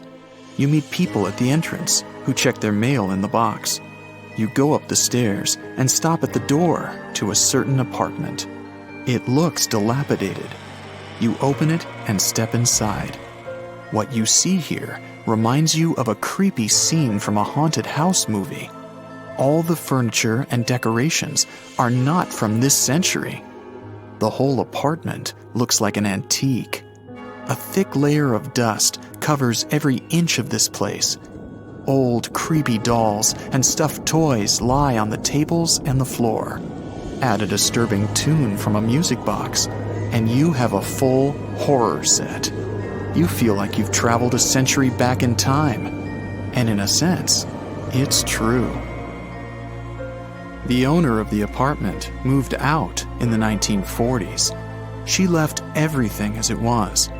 The apartment was left untouched for 70 years. It was discovered in 2010 when people began to evaluate the property of the apartment's owner. She lived somewhere else and didn't tell anyone about the place. When appraisers opened the apartment, they found a painting by the Italian artist Giovanni Boldini, which he created in the 19th century. This painting was sold for $2.5 million. Now we go to another desert, in Namibia. Here, among the dunes, not far from the ocean coast, you find a dried-up lagoon and an old sunken ship half buried in the sand, or rather, what's left of it. The age of this Portuguese vessel is about 500 years. It originally sailed from Lisbon in 1533 and disappeared near a Namibian diamond mining city. Walking among the wreckage, you can find ship parts from those times, but the most interesting thing is a chest with gold coins. The net worth of the entire ship, along with the valuable treasure, is estimated at over $12 million. The wreckage was discovered by geologists in 2008, but its full glory was only uncovered 8 years later. And now you're walking down New York streets, passing a dark, deserted alley where you see some trash bins. You notice a painted canvas sticking out of one of them. You take it out of the trash, and it turns out to be a painting. The image isn't very clear, but it looks beautiful. You decide a piece of art doesn't belong in the trash and take it home. For the next 4 years, you try to find out something about this painting, and one day, on a website about antique stuff, you find out that this painting is a missing art masterpiece worth $1 million. This is what happened to a woman from New York in 2003. When she found the painting in the trash, she immediately felt the power emanating from it. The woman learned the painting was stolen from its owner in 1989. She returned it and received $15,000 as a reward. The painting, called Tres Personajes, was drawn by the Mexican artist Rufino Tamayo in 1970. A collector bought this work of art as a gift for his wife, but a few years later, the painting was stolen while the couple was moving into a new home. Now let's finish our journey with the most grandiose and large-scale find. We're in Turkey. You've been living in an old house for a very long time, and you want to redecorate the place. You throw out all of your obsolete stuff, and then remember, you have an old basement. You never needed it before, but now you decide to turn it into a room. You break down a wall and discover a tunnel that leads underground. Excited, you go there and realize the tunnel doesn't just lead to a secret room.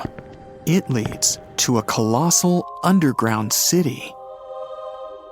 In 1963, a man from Turkey discovered an ancient city going down as deep as 18 floors. It could accommodate about 20,000 inhabitants, livestock, and food supplies. It's not just a maze of tunnels. There is a chapel, a school, stables, kitchens, and other attributes of civilization. The city was founded in the Byzantine era over 1,000 years ago. It was likely built as a shelter from natural disasters and wars. The coolest detail, though, is that it's not the only underground town. It adjoins many other tunnels that stretch for several miles. Surprise! There's more than 7 continents on our planet. Argoland, a hidden continent, may help us understand how our planet will look in the future. To find out how it hid from us and what secrets it holds, well, you'll just have to keep watching. Ready for a mystery? Scientists have been looking for a piece of land that's been missing for over 100 million years. Not exactly newsworthy, since people search for information about our planet's history all the time. You'd think it was probably this minuscule island somewhere in the middle of an ocean. Well, you'd be wrong, because this continent used to be as big as the entire U.S. territory.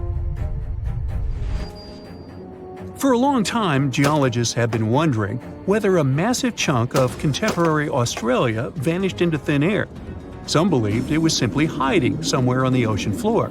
But thanks to some Dutch specialists and 7 years of investigating, we now know there are bits and pieces of this lost land mixed underneath the lush jungles of Southeast Asia. The continents we see in our geography manuals these days are like scattered pieces of a puzzle. There's even a nice experiment you can conduct to see for yourself. Find a world map online and print it out. Cut out all of the continents and play around with them for a while. You'll see they all fit together. Probably the most striking thing you'll see is how South America perfectly fits near Africa. If you close up the oceans that were formed in the last 200 million years, the continents look like they form a giant letter C. And that C is what scientists call the supercontinent Pangaea. It was swimming in an ocean called Panthalassa, and the inner portion of that letter C had a smaller stretch of water called the Tethys Ocean. It is in this small ocean where things get interesting. Back in the Jurassic period, this vanished continent, which scientists started calling Argoland, vanished and left a hole in Australia, now known as the Argo-Abyssal Plain. Geologists initially believed this was all due to a process called subduction. It's when one piece of the Earth's crust dives under another and recycles it into the planet's mantle. Usually, specialists track this continental vanishing through off-scraping. That's how they figured out, for instance, that India bumped into Asia and gave us the majestic Himalayan mountains. But for Argoland, things were a bit more complicated. Bits and pieces were popping up in places like Myanmar and Indonesia, but they behaved like these time-traveling relics, looking way older than when Argoland supposedly separated from Australia. It immediately raised the question: if one continent can behave so weirdly, how many others are out there doing the same? Thankfully, scientists have now put together the entire timeline of Argoland and figured out its mystery. It didn't sink or get swallowed up.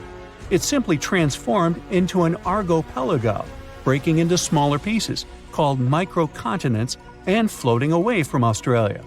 These mini-continents then took a little journey before settling down in Southeast Asian jungles. This discovery fits right into the whole Pangaea puzzle. It helps us better understand how continents break up and make up, all in one discovery, revealing secrets of biodiversity and climate back from in the day.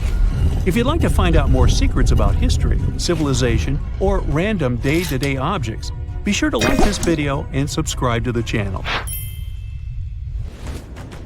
Like, for instance, the mystery behind this invisible species line in Indonesia. It's called the Wallace Line, named after the British explorer Alfred Russel Wallace. Over 150 years ago, Wallace was on a journey around the Malay archipelago, visiting thousands of islands. What he found was that animals on one side of this invisible line were considerably different from ones on the other side. This invisible line is like a wall between marsupials and tigers, for instance, or honey eaters and trogons. But now we know that around 35 million years ago, Australia broke up with Antarctica and collided with Asia, and this continental love triangle triggered significant changes. It didn't just change the way the land looked, it also messed with the species of animals on each side of the Wallace Line. In more recent times, a bunch of specialists published a study saying this collision and climate chaos made Asian species comfy living in the Malay archipelago. Meanwhile, the Aussie animals weren't as happy with the new environment. It was too hot and wet for some, and others just couldn't handle the tropical island lifestyle. The discovery of this continental shift towards Asia might also explain a recent finding of a human species that didn't seem to make any sense either. You see, in this hidden cave in the Philippines, archaeologists stumbled upon a new human ancestor. It seems that about 50,000 years ago, on the island of Luzon, there was this ancient human-like species. The lead researcher believed this finding was crucial for understanding human evolution in Asia, and it named this new species after the island, Homo luzonensis. Now, here's where it gets a bit confusing. The bones found by archaeologists had one small problem. They had a weird mix of traits that hadn't been seen together in any other hominid species. Smaller teeth, similar to ours, yet hands and feet that were more like our ancient humanoid ancestors. It was those throwback limbs in particular that connected this human species with the long-lost Southern Territory. That's because they have this primitive look, like these hard-to-pronounce guys, for instance. Only these two species are separated by 2 to 3 million years of time in evolution. Many have wondered, is Homo luzonensis really a new species? Not everyone is convinced. But it may also explain why living creatures are also affected by the constant shifting of the land underneath us. Now, just because they haven't changed much during our lifetime, it doesn't mean our continents will look like this forever. They evolved from this large megacontinent, and they'll most likely end up in a similar position in the future. On that note, a geologist from a European university tried to predict the future of Earth's supercontinents. As a starting point, he used an earthquake that occurred in Portugal back in 1755, when tectonic plates behaved a bit differently than they should have. After years of research, he came up with a theory in 2016. He believed that the stitches between these tectonic plates might be coming apart, setting the stage for a bigger rupture. It's like when glass cracks between two holes in a car windshield. If this happens, a subduction zone could stretch from the Mediterranean all the way up past Ireland, bringing volcanoes, earthquakes, and new mountains to these areas. If all goes according to this plan, the Atlantic Ocean will disappear, and so will the Pacific, turning into one large stretch of water. Instead of the 7 continents we know today, we'll get a new supercontinent, which he called Arica, because it would have Australia and the Americas at its heart. Now, it's not the only possible scenario, though. Novo Pangea might be another, and it's easy to foresee. The Atlantic stays open and the Pacific closes. Then there's Amasia. For this one, you'd have to imagine the Arctic Ocean closing and the Atlantic and Pacific staying open. Everything shifts to the north around the North Pole, except Antarctica. One final scenario would be called Pangea Ultima. Slow down the spreading in the Atlantic, and a new subduction plate pops up on the America's east coast. Well, either way, if all the continents collide in the future once more, some say it won't be fun to experience. It's believed that in around 250 million years, we'll feel like we're being trapped in a sweltering, soggy plastic bag. Weirdly, that bag will be the best place to live on Earth, the coastal areas. As for the inland spots, they'll be sizzling, like a desert on fire. Many of the species of animals we know today might not make it. As for us humans, we'll need to be creative if we want to withstand the heat. We should be thankful, though. These digital models are still great because we can use them to test all sorts of interesting ideas. For example, how these supercontinents would mess with tides. Taking future space travels into consideration, these models can help us understand the climates of exoplanets too. Those are located outside our solar system. Hey there, Earthling! If you think you're special because you live on the only habitable planet out there, think again. What makes a planet suitable for life? A whole bunch of factors, like the planet itself, its neighbors, and the star it orbits. A habitable planet is basically one that can sustain life, with things like access to water, energy sources, and nutrients. Earth, for example, is in the sweet spot, known as the habitable zone, where it can have liquid water on its surface. But just being in this zone doesn't automatically mean a planet is habitable. Factors like crazy levels of radiation can make a planet uninhabitable, even if it has the right temperature. So the bottom line is, we need water, something to orbit, and a set of nutrients of chemical origin that can be found in Mendeleev's periodic table of the elements or those funky snacks you buy. Look at this exoplanet called K2-18b. The term exoplanet doesn't mean that it's exotic. It just states that this planet is located outside the solar system. Most planets need to orbit something, unless we're talking about rogue planets that are basically planet-sized things floating around in space but not orbiting around any star or brown dwarf. Instead of our Sun, K2-18b orbits a red dwarf called K2-18. It's not your average star you can see with the unaided eye in the night sky. This one is hard to observe because of its low luminosity. K2-18b is indeed a planet far, far away. It's located 38 parsecs away from Earth. 1 parsec is somewhere around 19 trillion miles. Hey, you do the math. Hint, lots of zeros. K2-18b is a sub-Neptune, meaning that it has a smaller radius than Neptune. However, it's much bigger than our humble abode. It's about 2.6 times the radius of Earth. As for the weight, K2-18b is way chunkier than Earth. It's about 8 times as massive. It takes 33 days for this planet to go around its star, and it gets just about as much starlight as Earth gets from the Sun. This planet has a light intensity of 1.28 times greater than Earth and has an equilibrium temperature of 28 degrees Fahrenheit. Nope, it doesn't mean that K2-18b feels like New York in January. It only gives us an idea of the theoretical temperature put there. The planetary equilibrium temperature is basically the temperature a planet would have if it was perfectly balanced in terms of radiation. It's when the amount of heat leaving a planet is the same as the amount of heat coming in.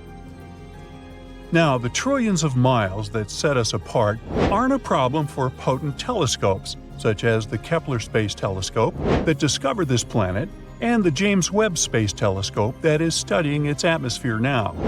In 2019, scientists announced that they had found water vapor in the atmosphere of exoplanet K2-18b, which sparked widespread interest toward this outlandish world. 4 years later, the Webb telescope detected carbon dioxide and methane swirling in the air of this guy. Carbon dioxide is basically our best friend here on Earth. Humans need it to breathe properly and keep our blood pH in check. And plants love this stuff too, because it helps them make oxygen through photosynthesis. Obviously, we can't survive without it. Without methane either. However, this little gem got some scientists buzzing with excitement even more due to the discovery of some funky dimethyl sulfide gas molecules in its atmosphere. In 2023, scientists from the University of Cambridge spotted carbon-based molecules like methane and carbon dioxide hanging out on K2-18b with the help of JWST. This could mean that this exoplanet might feature a hydrogen-rich atmosphere and a watery surface. There's a potential whiff of dimethyl sulfide or simply DMS in the mix. On Earth, this stuff is usually linked to life, since it's normally produced by photoplankton in the oceans. The fact that we're picking up hints of DMS on K2-18b is like finding a golden ticket in the cosmic chocolate bar.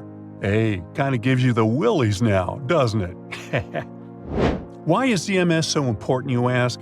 Well, it's a bit of a superhero on our planet, playing a crucial role in the sulfur cycle and even affecting our climate by helping clouds form. And spotting DMS on other planets could be a sign of life similar to ours. Looks like this planet is a nice spot with its not that rough temperature and all the right nutrients to keep us alive. So, what's your take on its overall look? It probably took the planet a good few million years to come together. While things might heat up deep down underground, it shouldn't make a big difference on the surface. Some experts believe it could be home to a water or molten lava ocean with a hydrogen-rich atmosphere resembling a gas giant like Uranus or Neptune. Now this one doesn't really match our Earth standards, since our atmosphere is mostly made of nitrogen. If there's an ocean, it's likely under a thick layer of ice and rock, which could mess with the planet's climate. Once things get really hot, the line between the ocean and the sky blurs. We're not totally sure if there's a liquid ocean on K2-18b, and it's tricky to see one from afar. Just looking at the planet's size and weight won't give us the answer. The whole liquid water-ocean thing is up in the air. Initially, we thought water in a supercritical state was most likely, but new observations point toward a liquid ocean. Suspicious gases like hydrocarbons and ammonia might be moving from the air into the water if there's an ocean, which could mean no clear line between the sky and the sea. But some experts say a molten rock ocean could be doing the same trick. Others think a gas-rich mini-Neptune setup could explain things too. The Hubble Space Telescope did some snooping and found that K2-18b is rocking an atmosphere filled with hydrogen. They think there might be some water vapor hanging out there too, but it's a bit of a mystery. Apparently, the James Webb Space Telescope got a peek and saw less than 0.1% water vapor, possibly because the planet has a dry stratosphere vibe going on. As for ammonia, it's nearly non-existent in that distant world. Methane and carbon dioxide seem to be dominant in the atmosphere, making up about 1%. But don't expect to see any other carbon oxides crashing the party. Their concentration is just a guess at this point. The atmosphere of K2-18b is just a small fraction of its total mass, around 6.2%, and has probably got a similar vibe to Uranus and Neptune. Haze-wise, there's not much going on, and water clouds are a bit of a mystery. They're probably icy, although there's a chance for some liquid water clouds too. Now, besides water, the atmosphere could also contain some ammonium chloride, sodium sulfide, potassium chloride, and zinc sulfide clouds, depending on what the planet is into. And it seems like things might get a bit turned up high in the atmosphere, with the temperature inversion causing a stratosphere situation, just your average day in outer space. So far, scientists have come up with several climate models this planet might have. For example, some of them think that there's the same temperature across the whole planet, unless the planet is spinning super fast and the temperature difference between the poles and the equator is minor. But these are all speculations at this point. The amount of radiation K2-18b gets from his star is similar to what Earth gets. The temperature on the planet might be anywhere from really cold to pretty warm. Whether it can support life depends on its atmosphere and clouds. Scientists think microorganisms from Earth could survive there, even with all the hydrogen. But it's still hard to tell if there's life on K2-18b because the gases we usually look for might not work in its atmosphere. Scientists think the James Webb Space Telescope might be able to detect different markers of life on the planet with enough observations. In the 80s, David Mazurek from Michigan decided to buy a farm not far from Mount Pleasant. The previous owner was showing David around his new property when he noticed a large, weird-looking rock. It was handily used to keep open a barn door. Mazurek inquired about the origins of the doorstop, and the farmer explained it was actually a meteorite.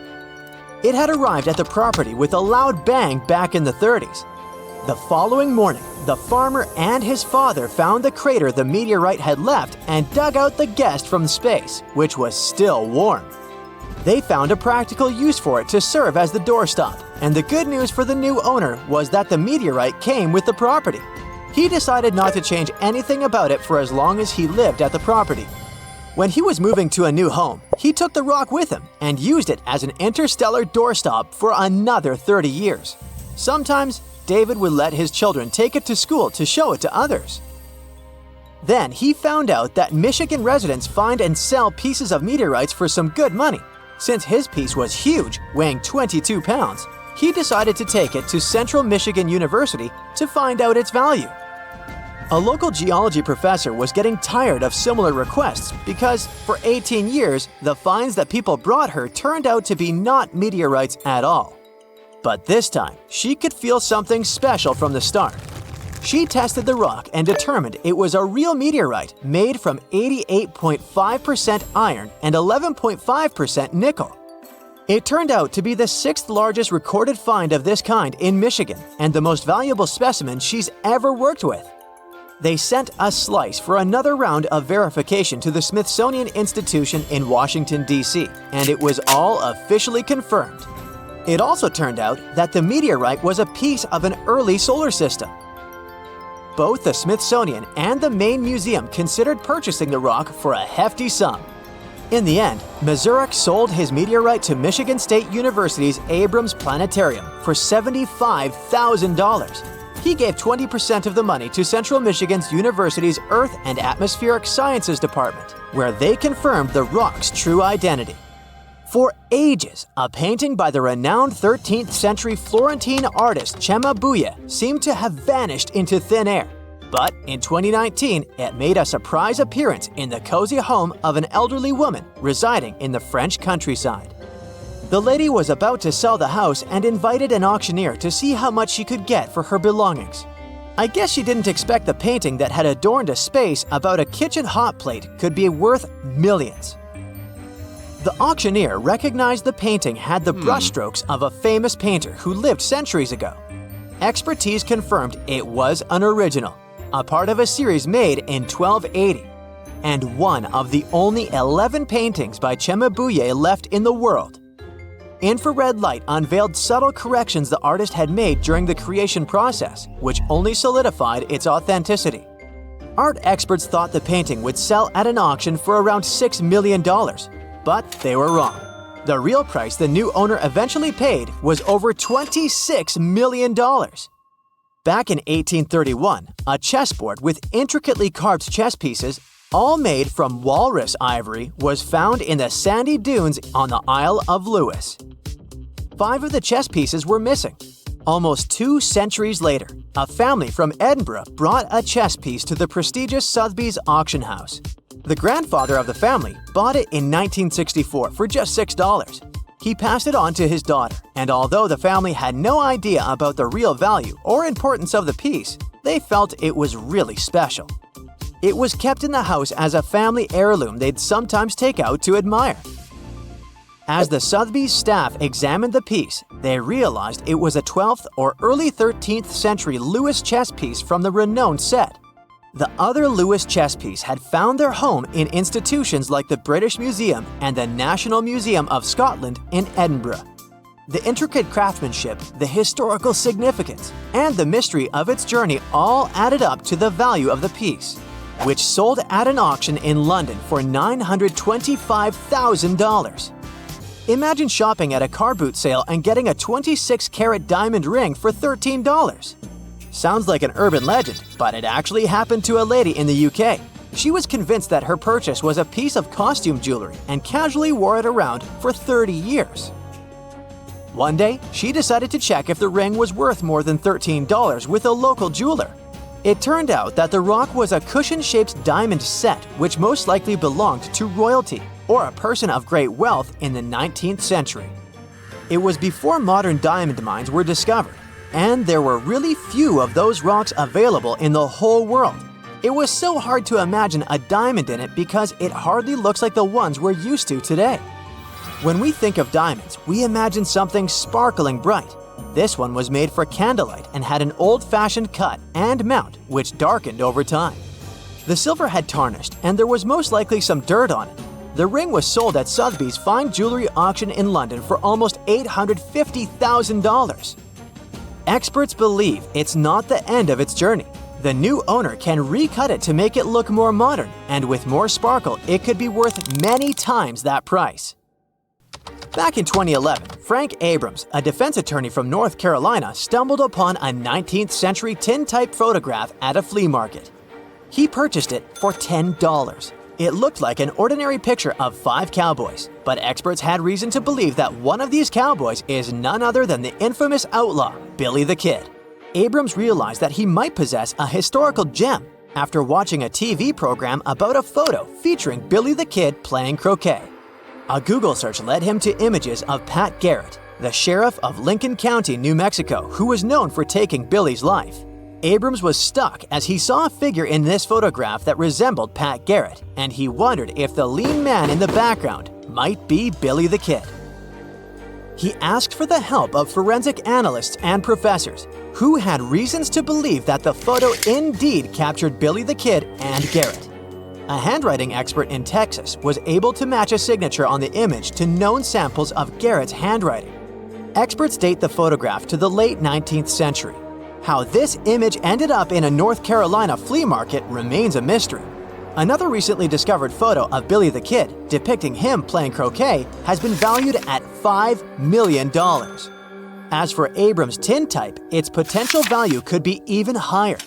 Abrams, though, doesn't want to part with this historical treasure. He considers himself fortunate and privileged to have found it. Larry Ah, a maintenance worker at Milwaukee's Capitol Court Mall, was tidying up the storage room as the mall was about to get demolished. He found a pair of sneakers tucked away amidst the trash. He quickly realized that these were no ordinary shoes, and they certainly didn't belong to the discard pile. Ah noticed a distinctive signature of Michael Jordan on the side of one shoe. He remembered that these sneakers being showcased in the sports apparel store Playmakers back in the day. The shoes, a size 13, had the inscription, "My very best." Ah decided to put these shoes up for auction, and the expected price for them was set at $20,000. That's it for today. So hey, if you pacified your curiosity, then give the video a like and share it with your friends. Or if you want more, just click on these videos and stay on the bright side.